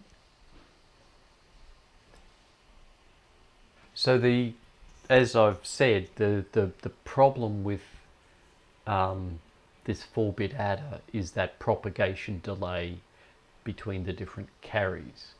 And there is actually, let me move that over. There is actually a device, a 74LS device, that is a binary adder with fast carry. And I think that's trying to get around the problem that we're seeing. And this is the interesting thing, is this is the circuit for it, right? And it doesn't look a lot like the circuit we were using, right? We were using a series of full adders. Why isn't that? Let's see if we can.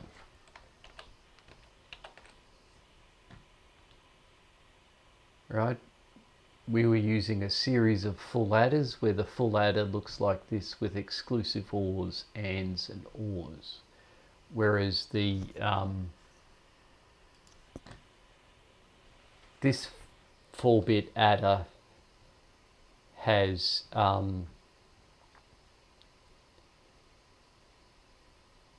right, is interesting. Look, here's the carry in, and it does a carry in bar, which is kind of interesting, and then before it uses it over here in this exclusive OR output, it does another bar. So I suspect that's got something to do with equalizing the delays between inputs and outputs,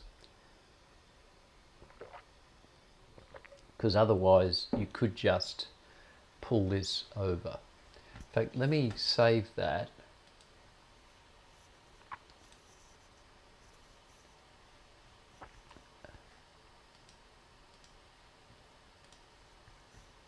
And what I'm going to do is I'm going to insert it into the OneNote notebook so we've got access to it as well. So this is fast 4-bit adder.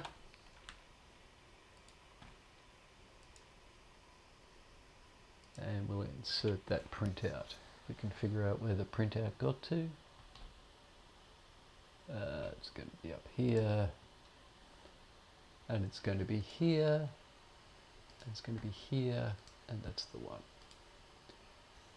Just so that if you do use OneNote, it's available to you.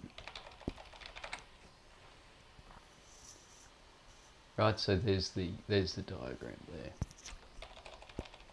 So that wasn't quite what I was after for the 4-bit adder with a fast carry, but I thought that might be interesting to have a look at, right? Just to see what the circuit's doing. One thing this is sometimes called is a look-ahead carry.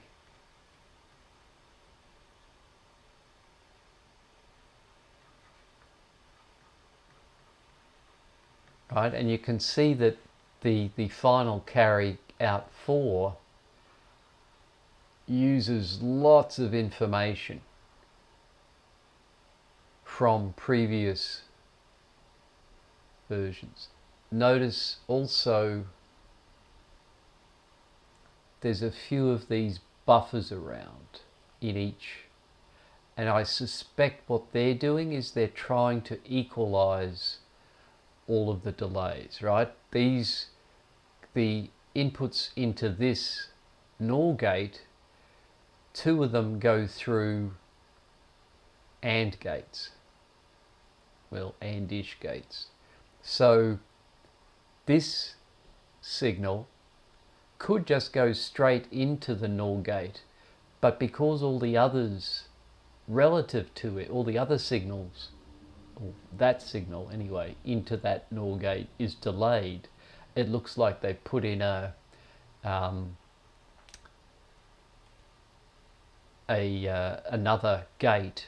That's just a buffer, right? So a buffer is just drawn like that, and if you get a 1 here, you get a 1 here. If you get a 0 here, you get a 0 here. So I suspect that's to equalize all of the delays into all of those NOR gates.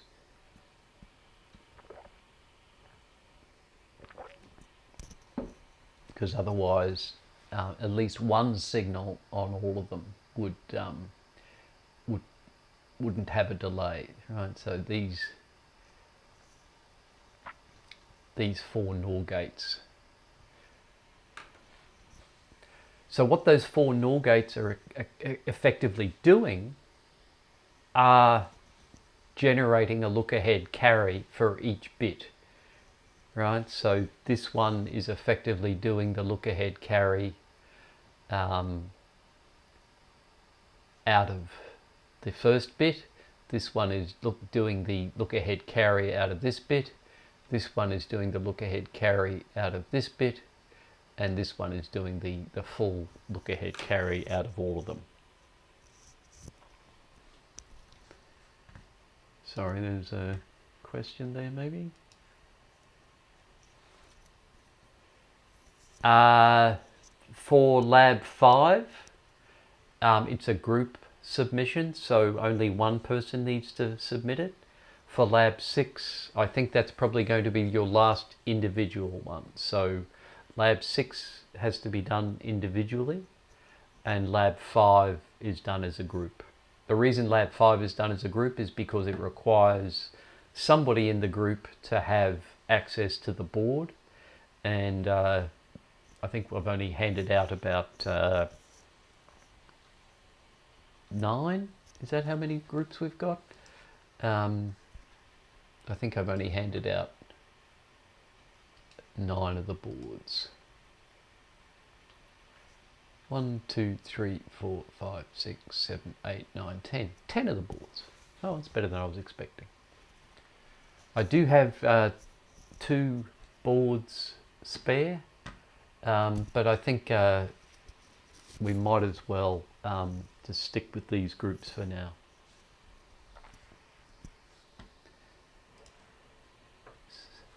So that's one thing we could think about doing, right? This isn't the problem or the issue with this, doing it this way, is that it doesn't use our nice little full adder, right? The nice thing about the way we've done it is we defined the full adder, and we can just connect them up together, and it all works pretty quickly, right? There's only 4 lines in the code, and we get a 4-bit adder with some stitching together with signals, right? Those carry signals. But there's a problem, so we need to figure out how to resolve the problem by understanding it first. So this would be one way to understand it, right? We could think about generating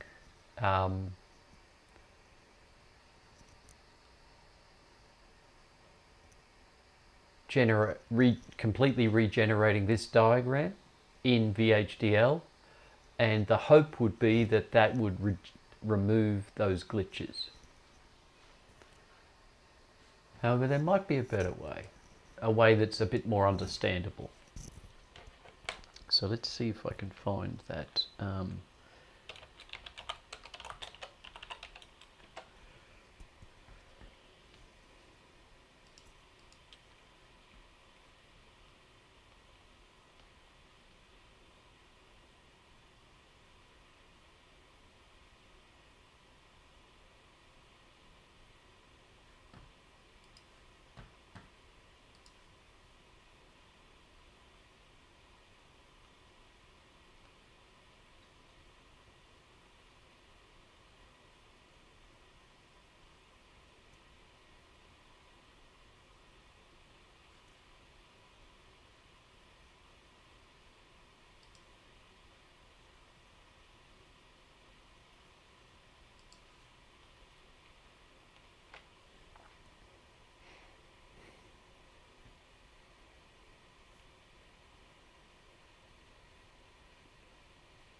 Right, so let's see if we can think this one through a bit.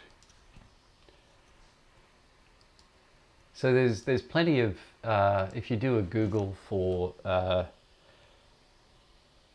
what did I do a Google for? 4-bit look ahead carry, where's it gone? 4-bit look ahead carry adder, right? There's plenty of sites that will tell you how you can maybe approach it. So let's just go back to our notes and let me see if we can write it out.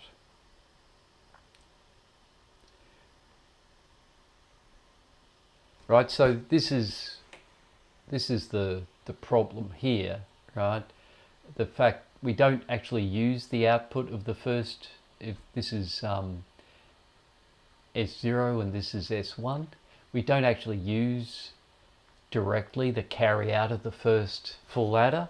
We feed that back in as the carry in of the second full adder. So there's a significant delay going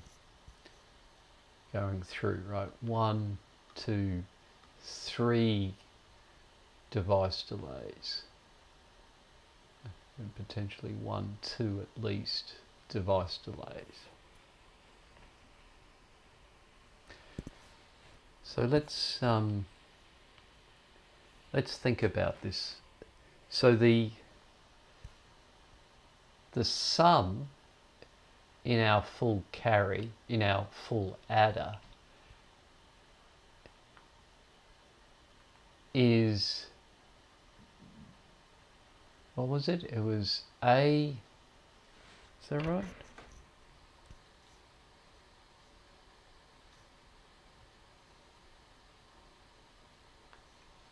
Right, so it's going to be A exclusive or B, and then or, and then we've got an exclusive or with C as well.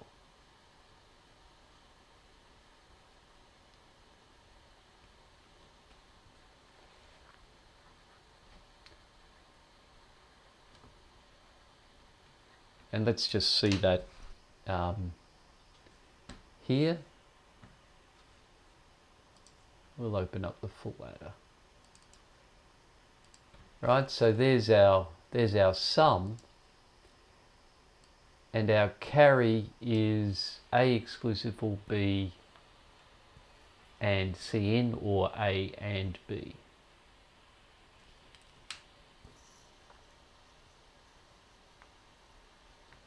So when there's a diagonal in the K-maps, that's usually indicative of exclusive or not exclusive or. That's cool. yeah, it is. It's harder to use the K-maps to do logic minimization, but if you know that diagonal pattern indicates an exclusive OR relationship, then it can be useful if you're actually implementing it in discrete logic. Oh, okay, cool. Thank you. You're welcome. So it's A exclusive or B,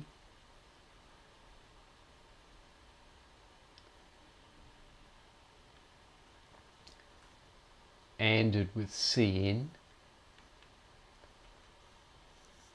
or A and B.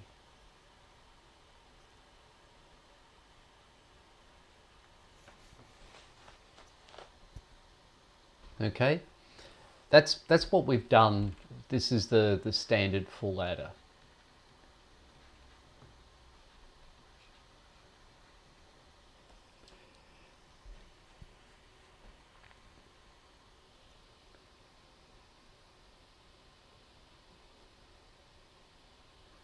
But let's define a couple of variables. Right, let's define a variable called carry propagate,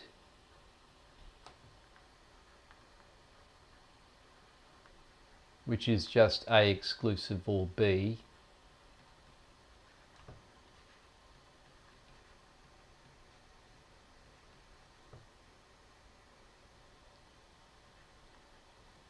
and then let's define a carry generate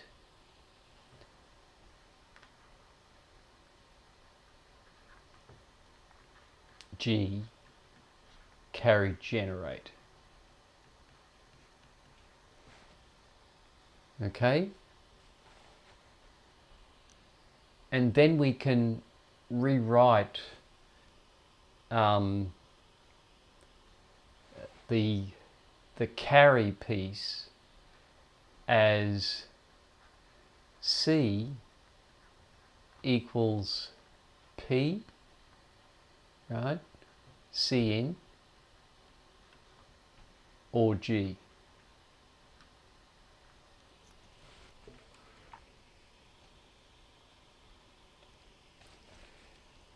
And now let's do it a little bit differently.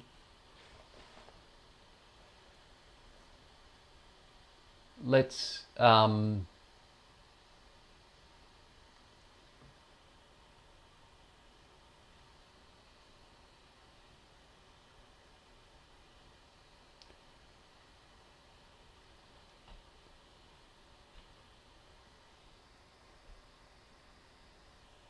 the in, that should be okay to be in, but let's call this the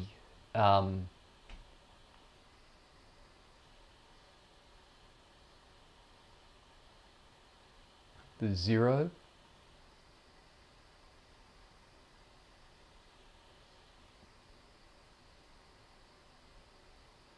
I'm just getting my numbers mixed up. I think we call that the 0.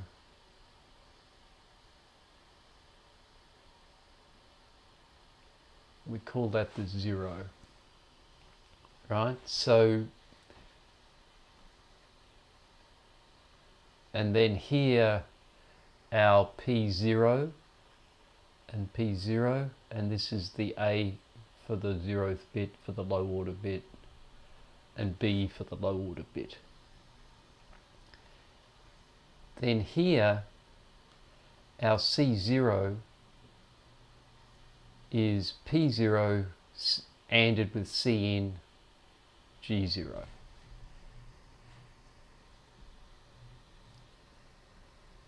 Okay, and then similarly the next carry bit is going to be P1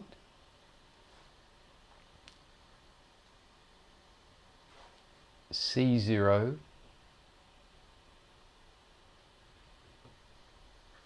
or G1, and then the next carry bit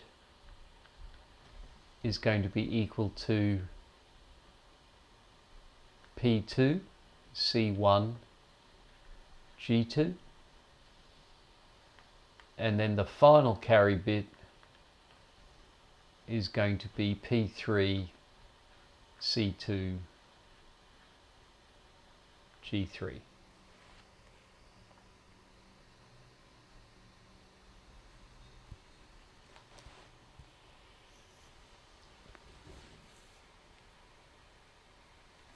Right, but now we can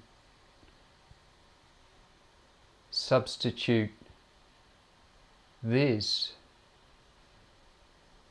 into here. So that's going to be P1 P0 Cn or G0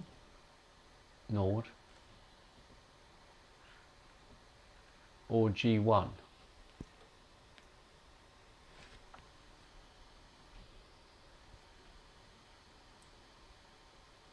Right, and we could expand that out to be P1 P0 Gin or P1 G0 or G1.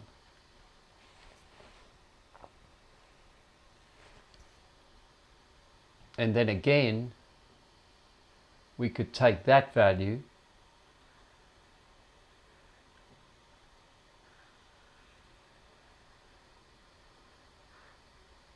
and put it in here, etc.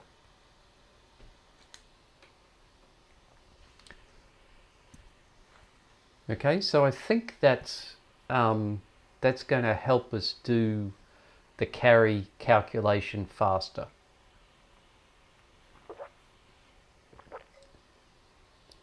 Because all we're going to end up with for each of these is an SOP, the sum of product,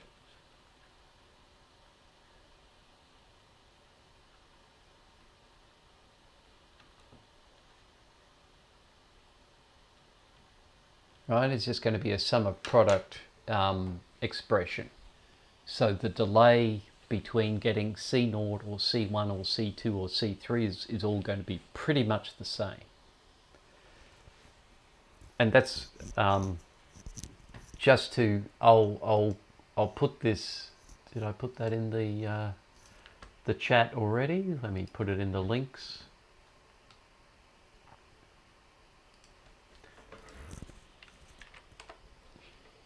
Right, so there's a, but let me show it to you on the screen. Right, so this is the way it ends up coming out.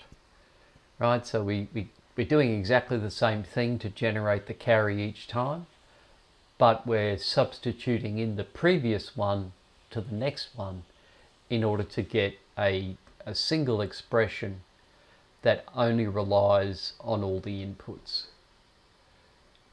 And you can see this fourth carry is actually 1, 2, 3, 4, 5. And I suspect that's what this one's doing, right? 1, 2, 3, 4, 5 inputs. So this 74LS, whatever it was, 283, is doing exactly what I just showed in the on that where is it, Geeks for Geeks website. And there are plenty of others that show the same thing. And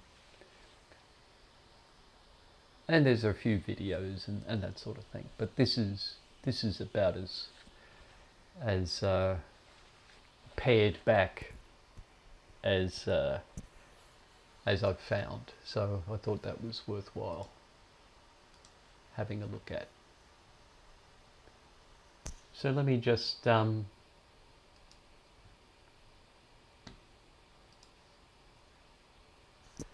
see what that means. Let me go back to blue color, maybe. Right, so that's going to be, I'm going to try and expand it out as I go. So that's going to be, oops, that's going to be P2, P1, P0, C in, or P2, P1, G0, or P2, G1, or G2. Right, I think P2 times all of this gives me those first three terms, and then I just add G2, and then P3 times all of these, so I get P3, P2, P1, P0, C in, or P3, P2, P1, G0, or P3, P2, oops, P2, G1, or P3, G2, or G3. And there's our I think that's pretty much what the website got.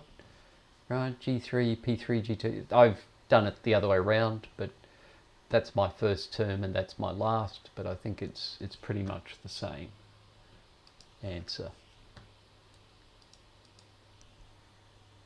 Okay, so now let's think about how to implement that. So what I'm going to do is I'm going to go back over here, and this is in my lab 4, but I'm going to close that project,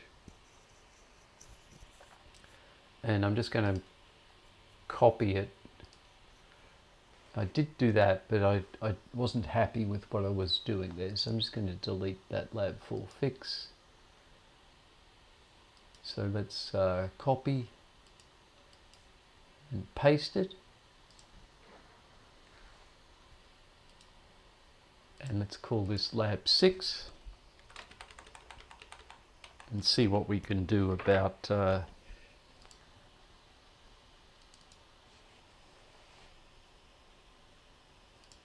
let's open the file.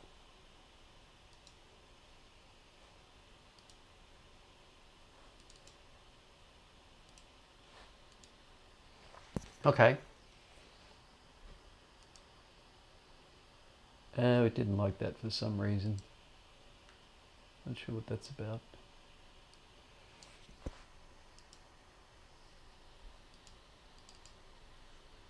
Oh, it seems to be there. Let's see if it compiles.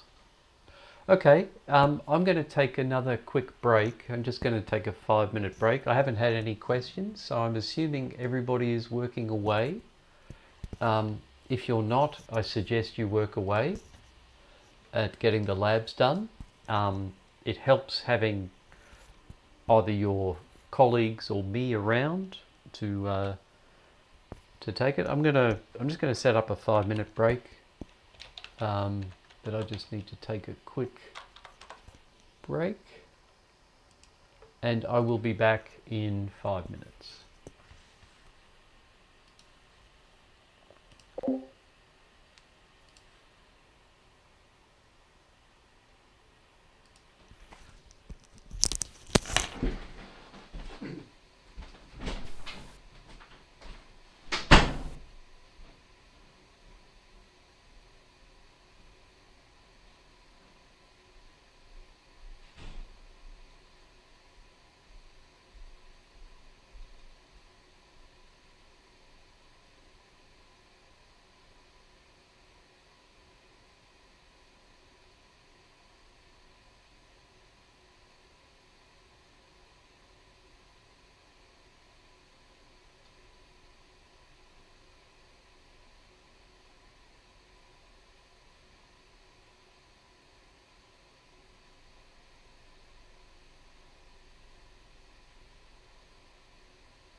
Okay. I'll going to go back to it. So let's just remember what we're doing. And this is a new project. This is my lab 6. So let me just kill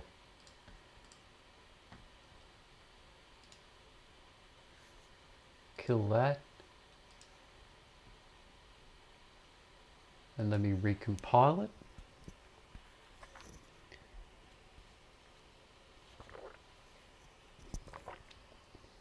What I'm thinking of doing is I want to see if I can fix one small thing. I don't want to have to do everything for you here, because that would defeat the purpose of you doing some of it at least.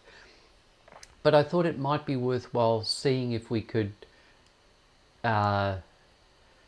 make one relatively small change using this information in the code to see if we can remove at least one of the glitches.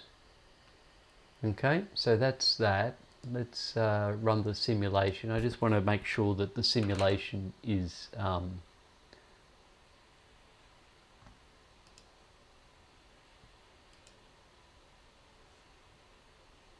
running as I would expect. Looks like it is, mostly. It's thinking about it.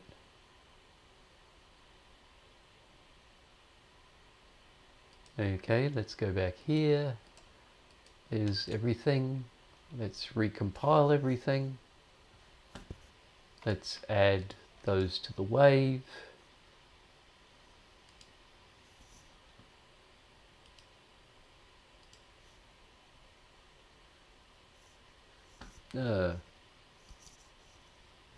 Let's sorry.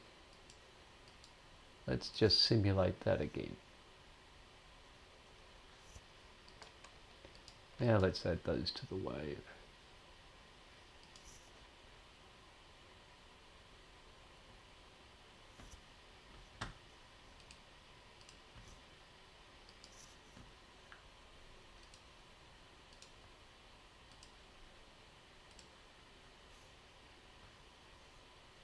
Okay, and now let's run it. And I think I said it was about 1800 where there we go, where we saw our first glitch. So let's just zoom in on that range again. So I usually just let's do 1750 to 1850. Right, and there's our glitch. So let's see, this glitch is happening in S1, right? The second least significant bit. Not the least significant bit, but the second least significant bit. So let's see if we can think about how we would fix just this glitch. The way we would fix that glitch, I expect, is to oh, that's interesting. It's got something to do with the way the carry is calculated. But I wouldn't have thought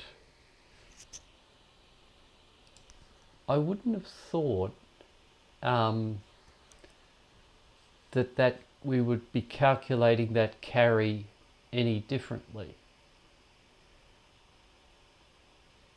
Right, so let's see about it. That's the way we would calculate the carry for carry C0. And that's the way we are calculating it. So I don't think we're doing anything different.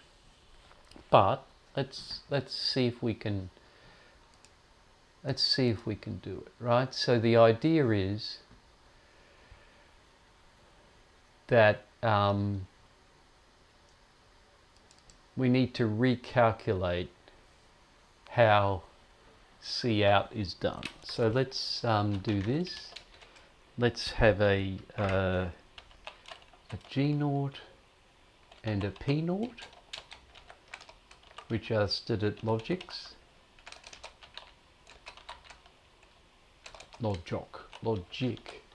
And also let's have a C naught look ahead, right?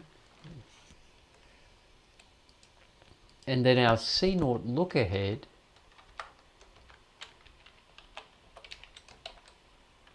is, well, what do we say our G naught is? Our P naught? Our P naught is A exclusive or B. So our P naught is A in naught exclusive or B in naught. Okay, and then our G naught is A naught and B naught.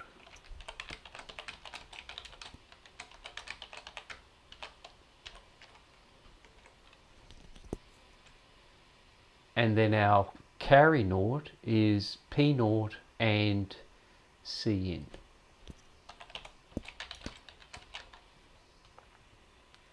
Or G naught.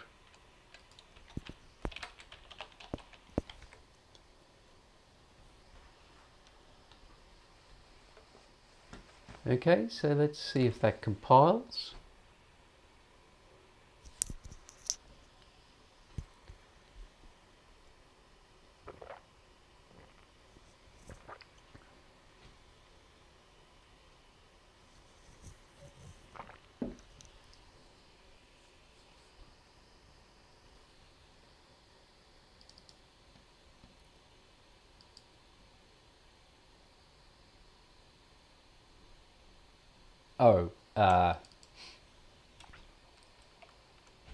I've forgotten that we called our C in subtract.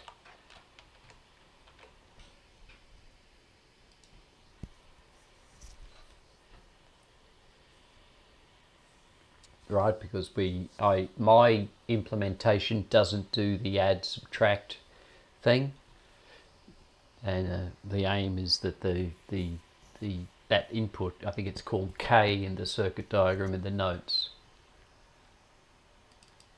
And why did I do that? I shouldn't have done a plus, I should have done an OR, shouldn't I?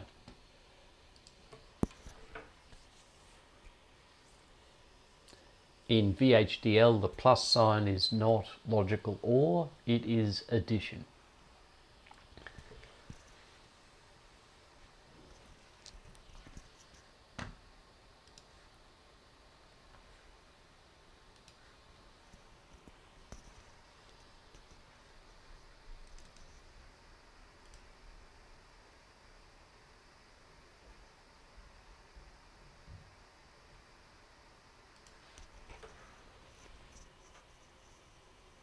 Syntax error near OR, expecting semicolon.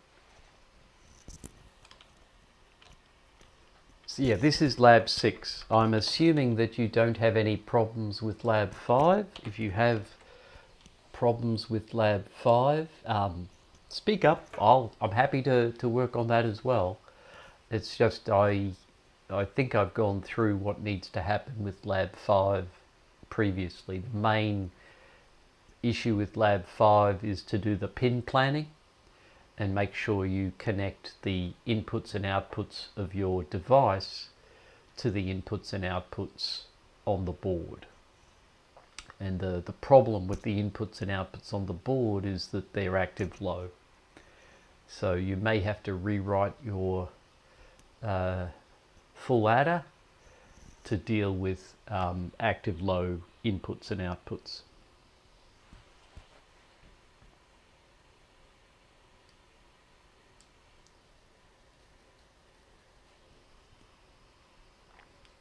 Does that answer the question, Zach? You okay with that?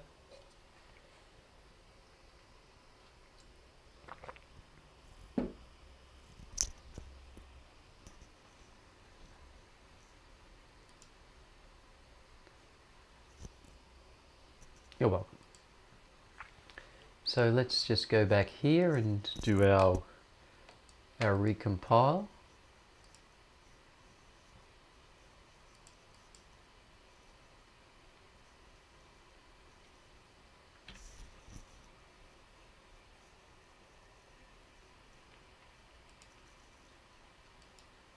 And then simulate.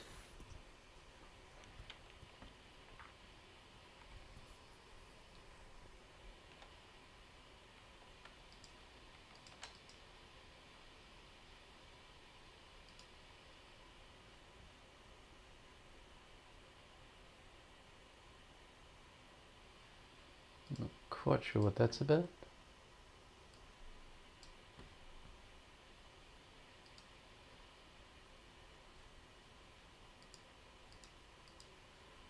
We've still got glitches, unfortunately.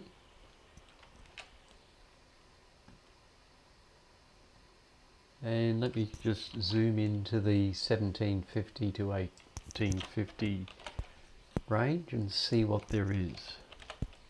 I suspect we still have glitches. We still have glitches. So let's have a think about why that glitch is there. Okay? Why is the glitch there? The only thing that's changing at around that time is input A0 and A1 are flipping. Right? So input A0 and A1 are flipping. And in fact,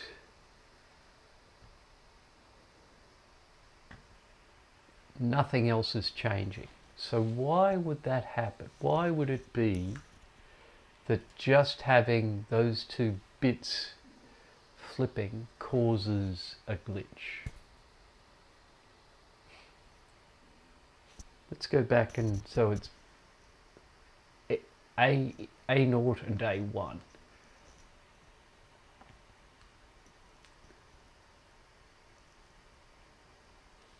Oops, whoa. Something is taking control of my... So let's have a think about A0 and A1. Right? And what's the thing that's glitching? It's the sum output. And it's which ones? It's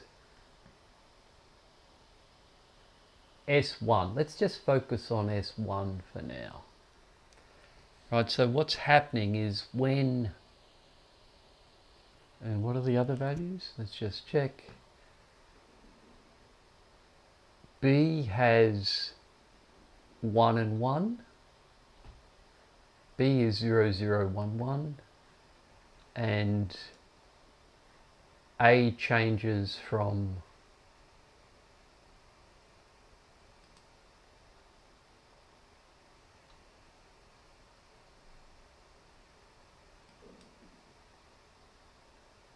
oh no, B is 0 is just 1 and A changes from 1 to 2.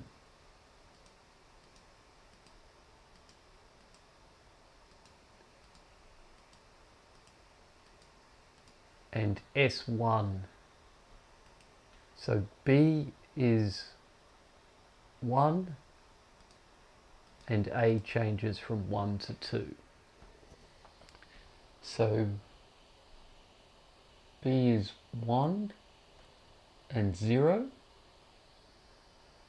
and then A changes, this input changes from 1 to 0, and this input changes from 1 to 0, and our C is well, this C in is 0. And the thing that's glitching is this one.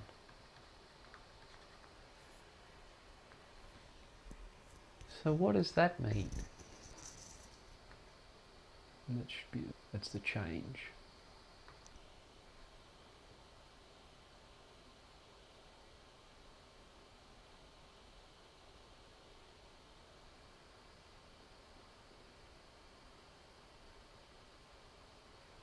So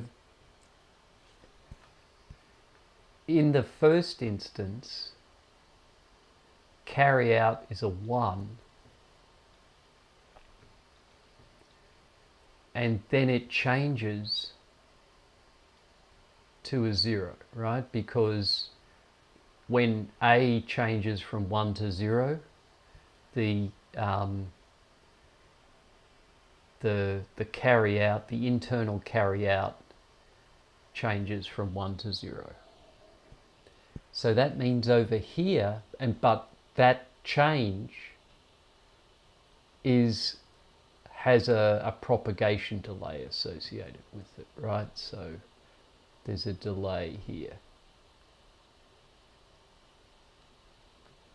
So then here, we're going from 1 to 0. So because of that, because this connection is delayed with respect to this connection, the output here is doing that, right?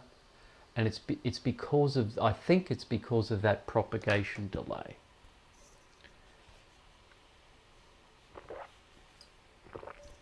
So how can we deal with that? That's why the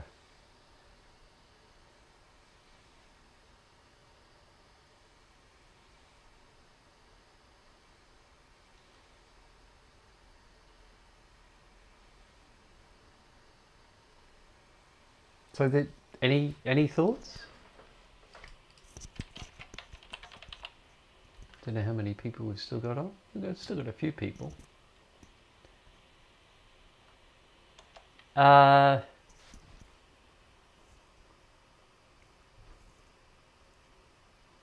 don't know that for this particular one. You could, if you wanted to draw the circuit, yes, you could use multisynth, but you could just as easily draw the circuit in quarters. Depends on. Well, Zach, seeing as you're there, any thoughts on, on how we deal with this propagation delay?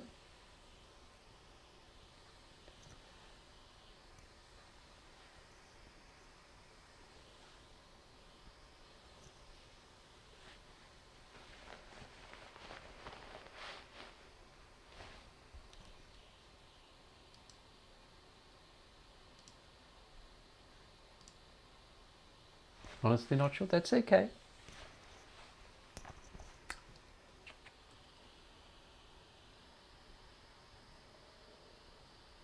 So the problem I have is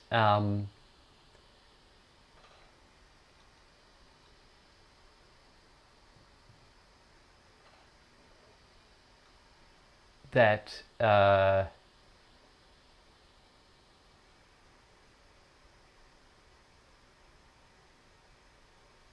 the look-ahead carry suggestions are not going to solve this, right? We already tried it.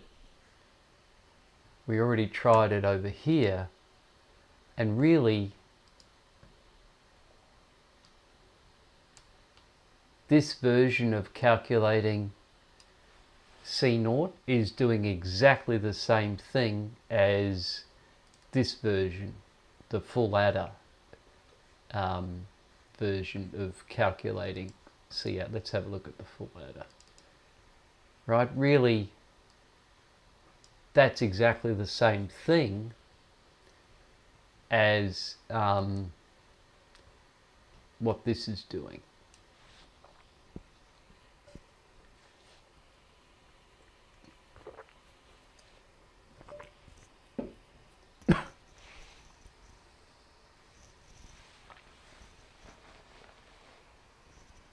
Is there a way to delay the signal from going from one to the other? Going from where to where, though, is the question. Which signal? C out to C1. C out to C1? Yeah, we could delay it. Well, I'm wondering whether we can do something like... where did it go? I'm wondering if we can do something. I don't know whether I'll be able to find it quickly enough. Oops.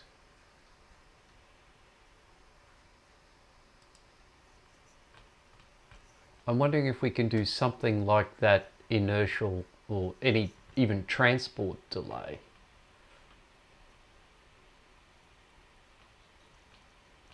In the carry, so that we don't.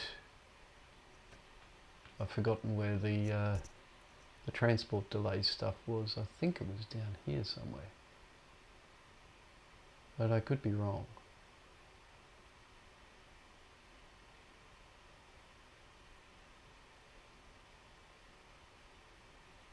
Maybe it was up here.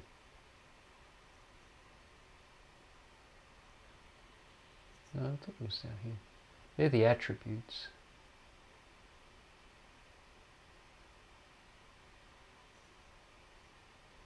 Yeah, let's think about the delaying something.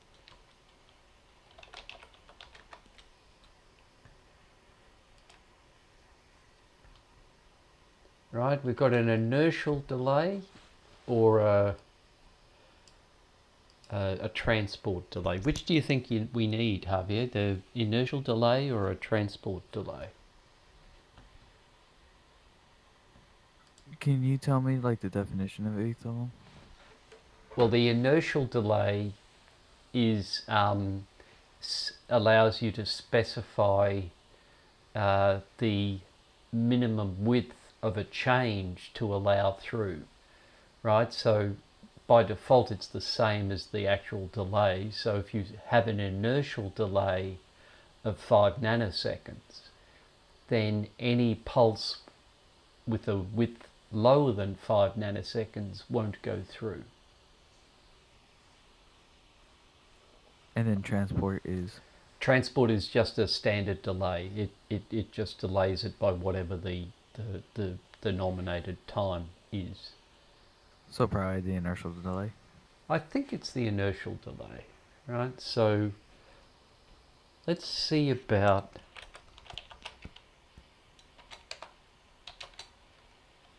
and I've forgotten the format, so let's go back here. So inertial and then the value, and let's say after 5 nanoseconds, say. Let's see if I've got the syntax right and see that it compiles. If it compiles, we'll go over to multisim and see what happens. Where are you using the that variable? In the test bench?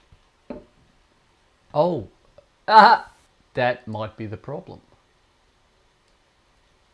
That you might be right. I have been. So let's redo it. Thank you, Javier. I thought I had set it up to be used, but I haven't set it up to be used at all, so we haven't actually used it.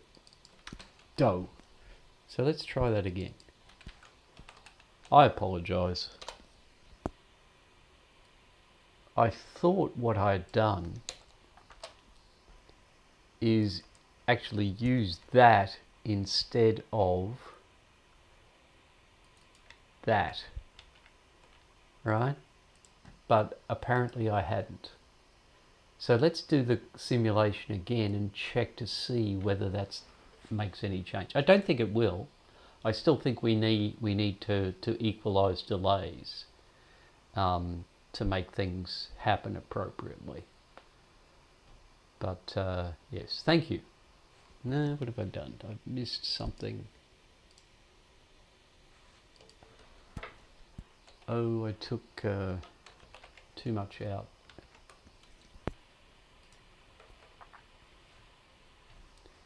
So I'm hoping that compiles. So let's go back over here and recompile here.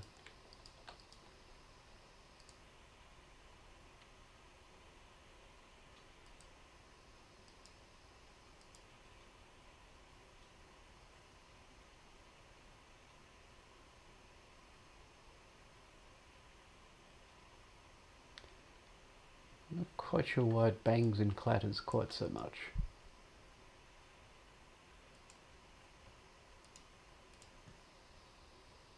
So let's run that simulation again and go into the appropriate range, 1750 to 1850. And that's okay. No, the glitch is still there. So there's still the problem. I still think, so let's go back and put that delay that Javier is suggesting in. The trouble with, well, it's not a, I suppose it is a delay, but the aim is to reduce the glitching, right? And I don't know whether, let's do this.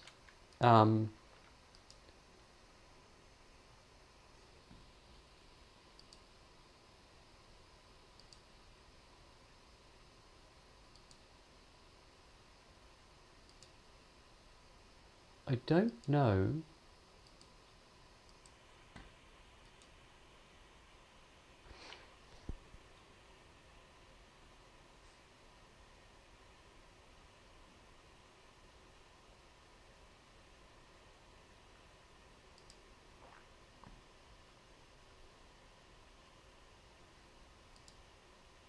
What I'm worried about is I wanted to see if I could plot those signals, right, as well as the inputs and outputs.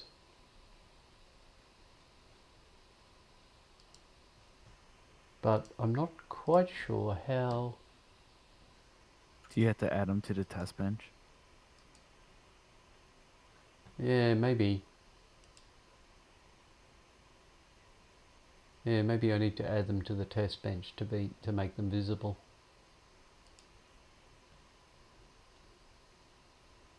Because I won't be able to see inside here. That could be a problem. Yeah. Okay, let's not do that.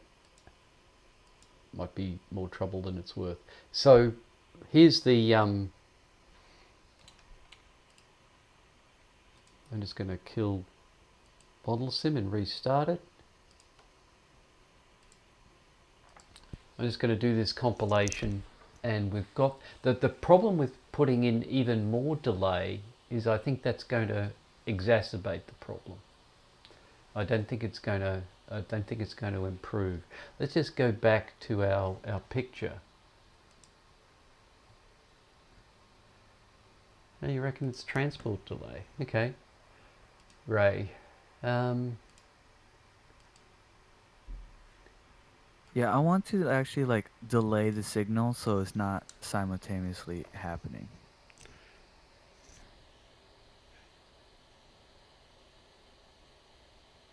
Right. So what we're doing at the moment is we're putting in a delay here, and I don't think this carry is glitching. I don't think the carry is. Well, maybe it is.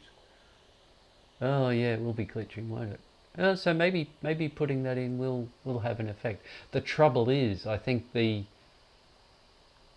delay is also going to have a knock-on effect that maybe we don't want. Okay, so that compiled. Let's see what the simulation does for us.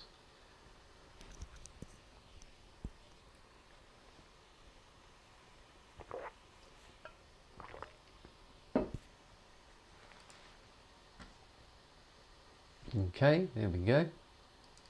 Yeah. Let's wait for it to stop banging and clashing.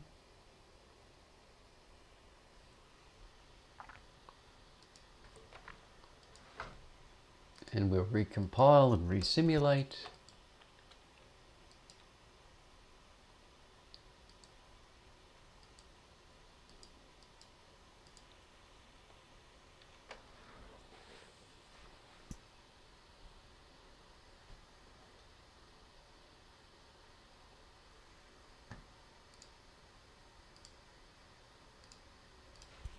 add those signals to it.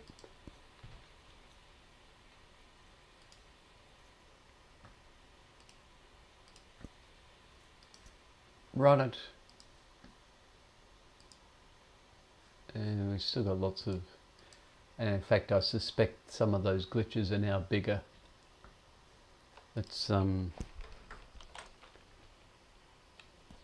at 1750 to 1850 again.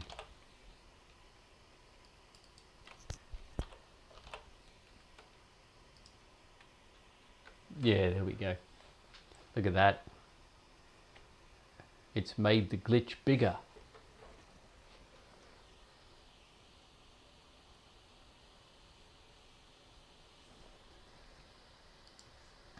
So what does that mean?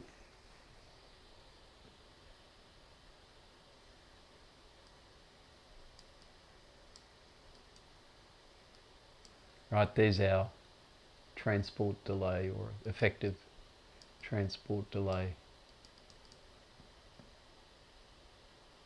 And now not only do we have 5 nanosecond glitches, we've still got tiny glitches in the higher order stuff where we haven't put a delay in. Yeah, so I don't think doing that delay is quite what we want. Where are we? There we go. So there's our glitch. So putting that delay in caused that glitch. Let me just take a screenshot of that.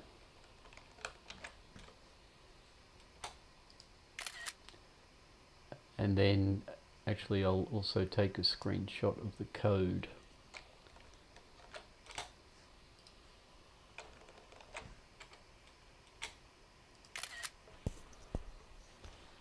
Okay, and I'll put that in I'll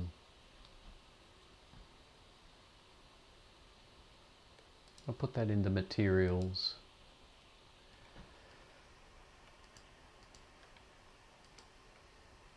channel.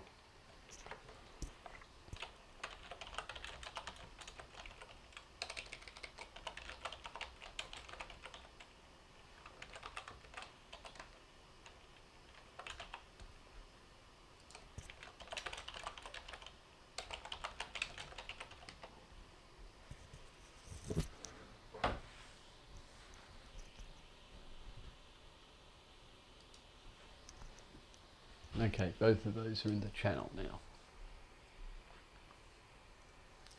So let's just go back to our circuit diagram.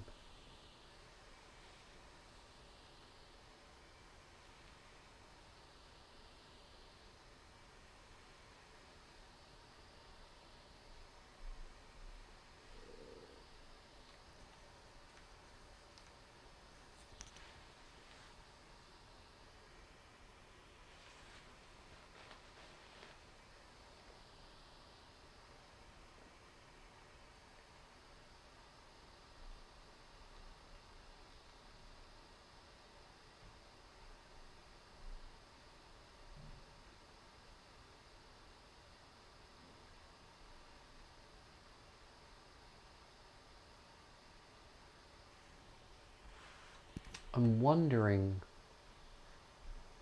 what else we can do, because the two things we've tried so far, one of them is the look ahead carry, which is for this particular carry bit is no different from the standard delay.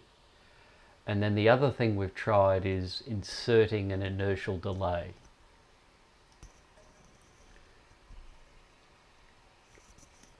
And neither of those has fixed the problem.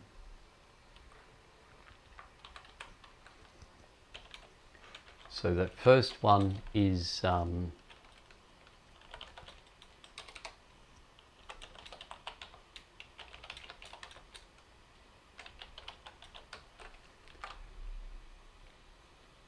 then look ahead on carry.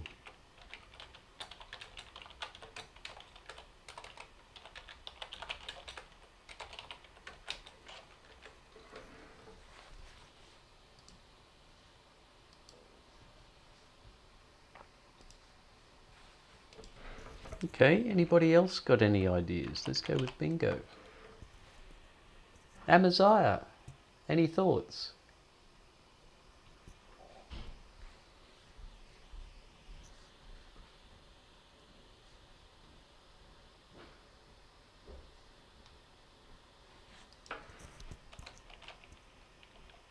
No? Wei, how about you? Any thoughts? I'm not sure. Yeah. It's a bit of a quandary, really, isn't it? So I can see the problem, right? The problem is that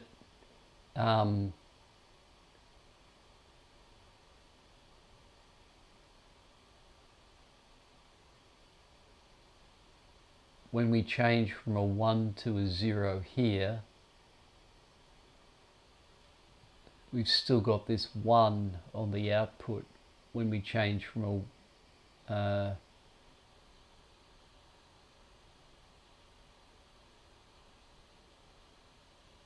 is that right? Oh, this should be a 0.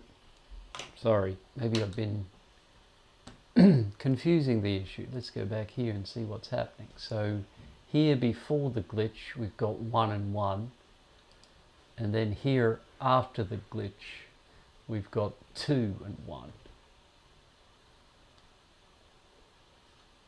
So A naught goes from 1 to 0, A naught goes from 1 to 0, and A1 goes from 0 to 1. So I wrote that down incorrectly. That line there is not correct. Sorry about that. Right, so that one there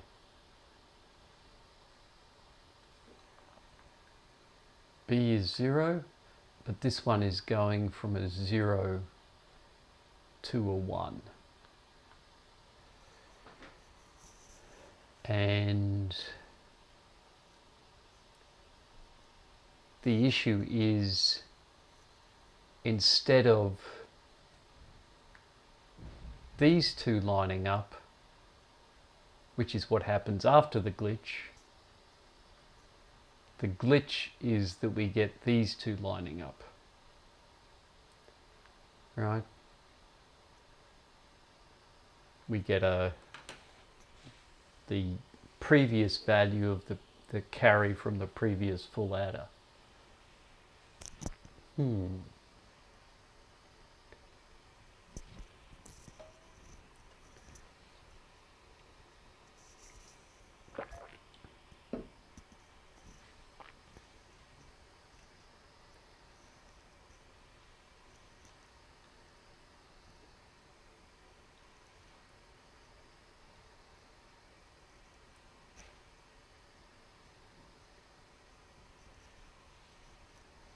So I'm wondering whether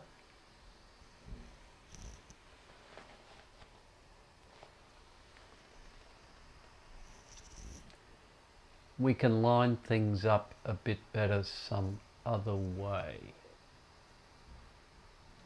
Right? The issue is that I'm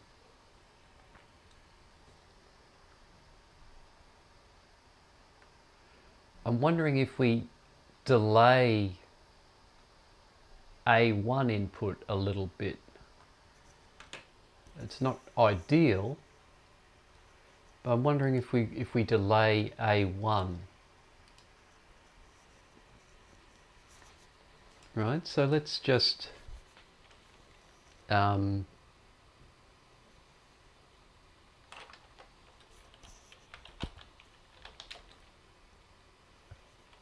I'm just going to say let's just call it A1.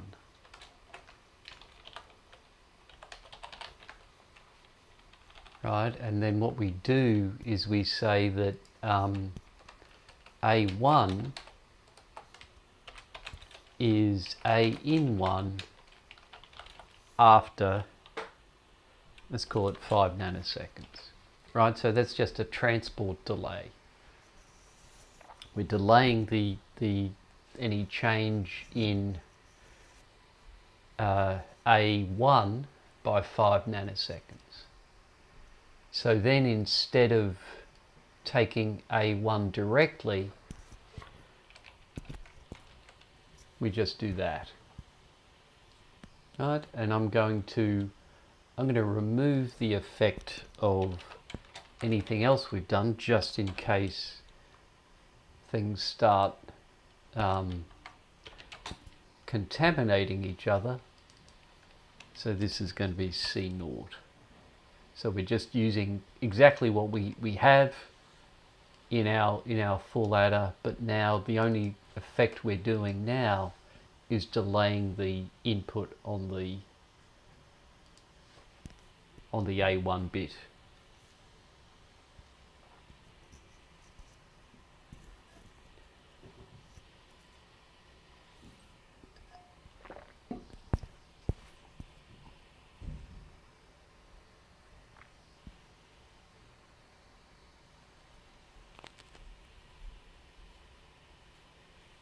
Okay, that seems to be happy compiling wise, so let's go back over here and recompile the simulation.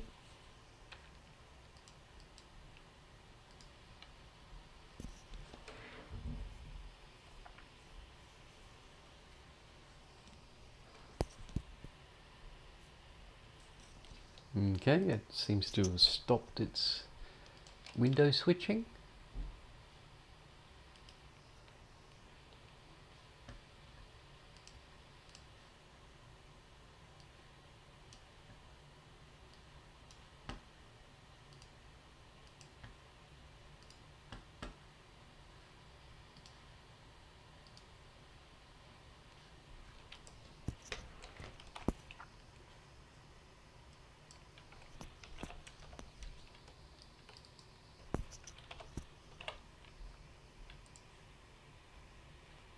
Oops.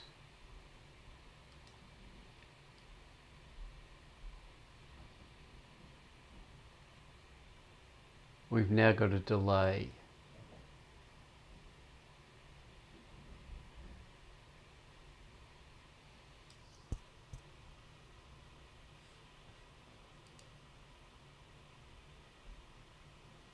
Yeah, that's okay, Tom. We can do that.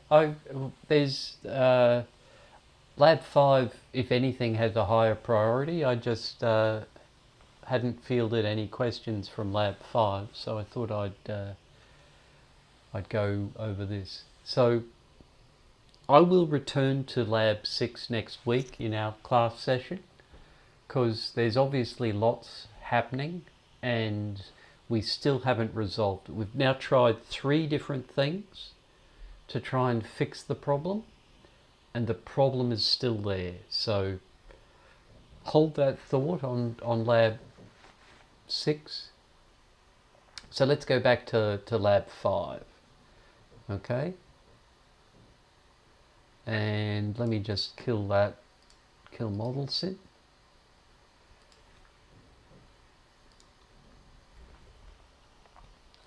Okay, and I need to open up a new project. And the project I want to open up isn't in the list, so let's go here. I think it's Lab 3 we want. I'm hoping I haven't clobbered my version of Lab 3.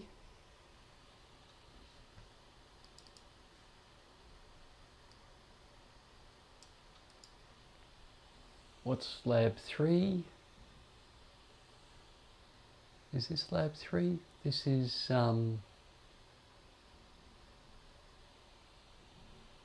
this is just the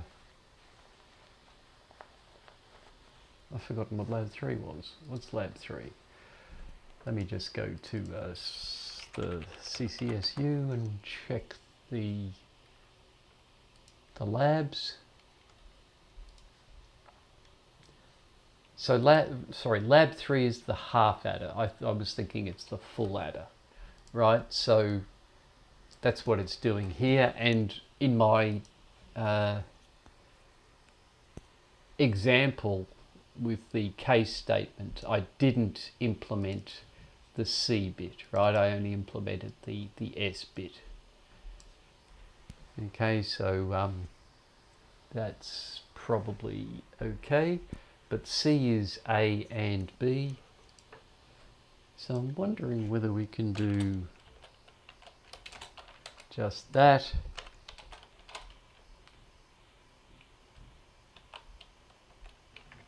I don't know whether the, let's see if that compiles. I don't know whether the, I think the when statement can take multiple statements after it, but I'm not sure whether you separate them with a comma or a semicolon.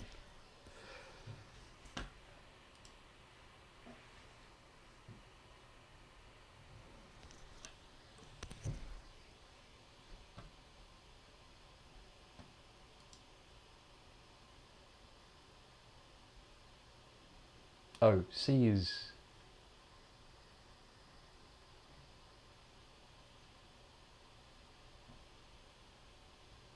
yeah, that's probably wrong there. No, just the only reason I'm doing this version, Tommy, is because I didn't want to just delete this. But let me do that. Let me just comment that out, that code, right, and put it back to what we had, right. That is that's doing it the half adder that way is perfectly acceptable.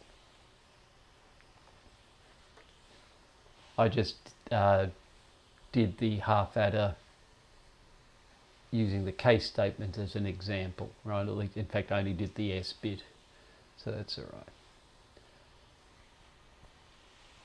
right. Okay, so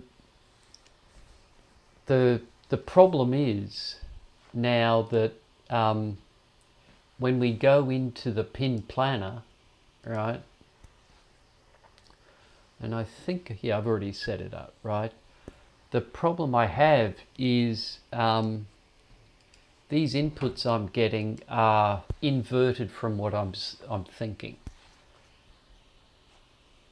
And these outputs I'm getting are inverted from what the board displays. So what that means is there's a complementary relationship between the two. So I think what we've got to do is, well, one way to think about it is to say, okay, the inputs and the outputs are active low. So let's call them not A, not B, not S, and not C. Okay? And then in here, let's have A, B, C, and S as stated logic.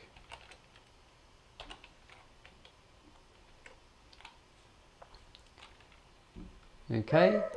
And then what we can say is that S is not S. And I apologise for my dog going ballistic in the background. I'm not quite sure what she's uptight about. And A is not A. B is not B. C is not C.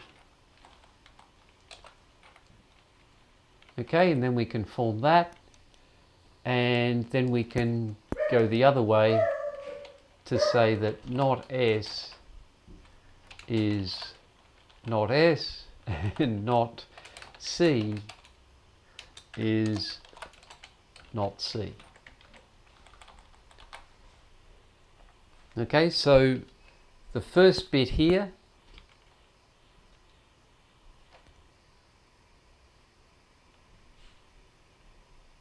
well, actually, I shouldn't be doing that. Apologies for that. So the first bit here is converting from active low inputs to active high signals. Then we actually do the operation, and then convert from active high signals to active low outputs.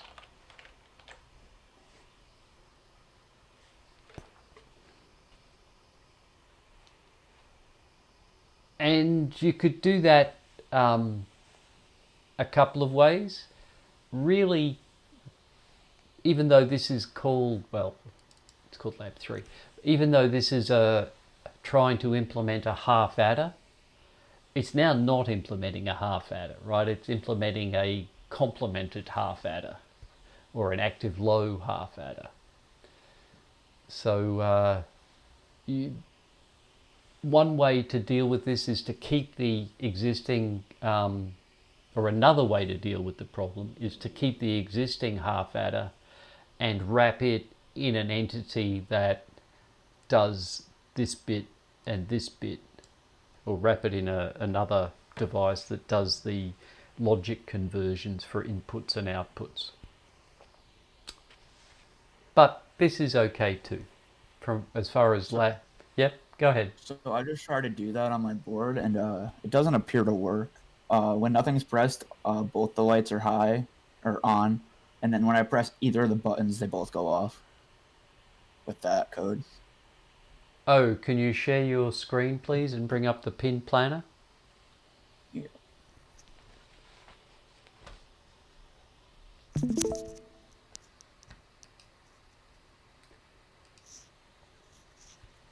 Let me pull that out. Right? I can. Let me just, oops, I've got to use a different screen. So there we go. So we've got pin 91 and 90, and B and A and C and S. Yeah, that looks okay. It's an EP4 CE6 E22C. Ooh. Do we have to map not C and not S instead of C and S, or does that not matter? Well, yes. So, oh, I see. Yeah. So you're still connecting. Okay, so I have to remap those. Yeah, you'll have to remap those. Yeah, exactly. You'll have to remap those because they're the actual inputs and outputs. Okay. Okay. Okay. Yeah, that'll probably be the issue. Okay. Yep. You're welcome.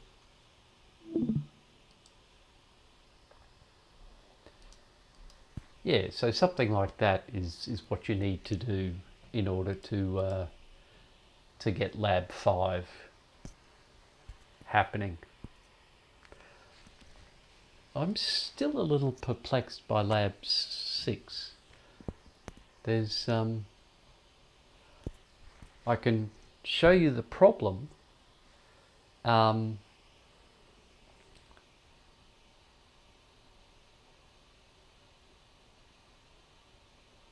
But the solution so far is eluding me. So one thing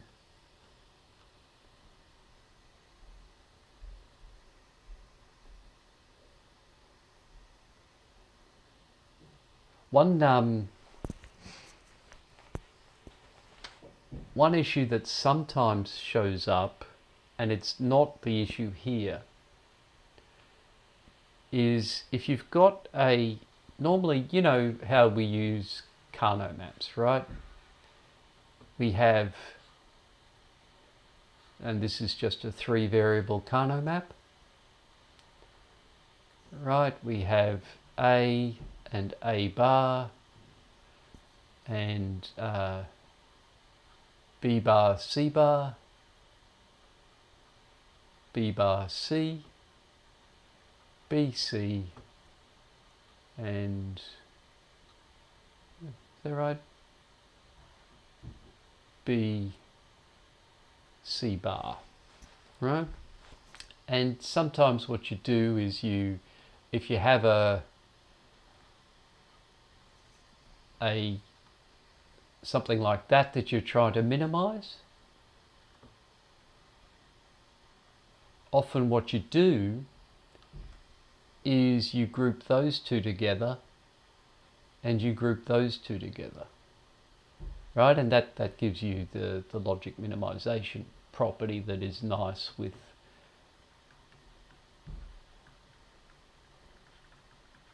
Carnot maps. The trouble is, sometimes to remove glitches, it actually helps to remove the glitch by also including that min term there, which means that you no longer have a logic minimization, right? But that's not the case with what we've got now. Okay, I don't have anything more. Somebody's just said something there, maybe.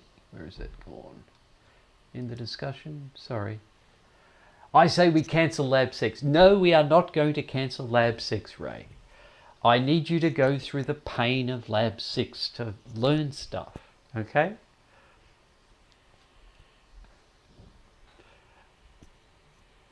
I'm just trying to flesh out all the possible things that we could do to fix this problem, and we haven't come across the solution yet.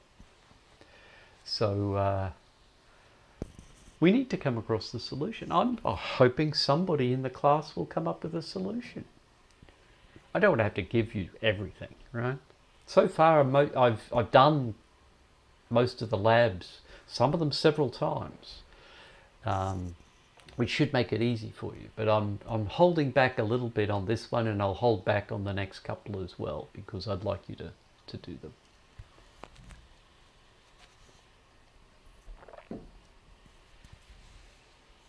Okay, if nobody else has a question, let's leave it there for today. I'll be online most of the afternoon. I think I have several mid-466 midterms this afternoon. So feel free to try and ping me in Discord.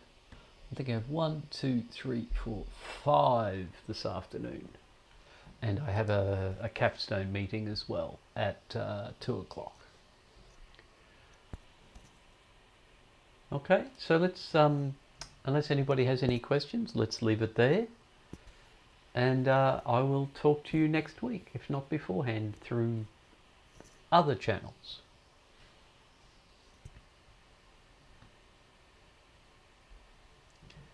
Thanks for your time. I'll stop sharing my screen. And I will turn off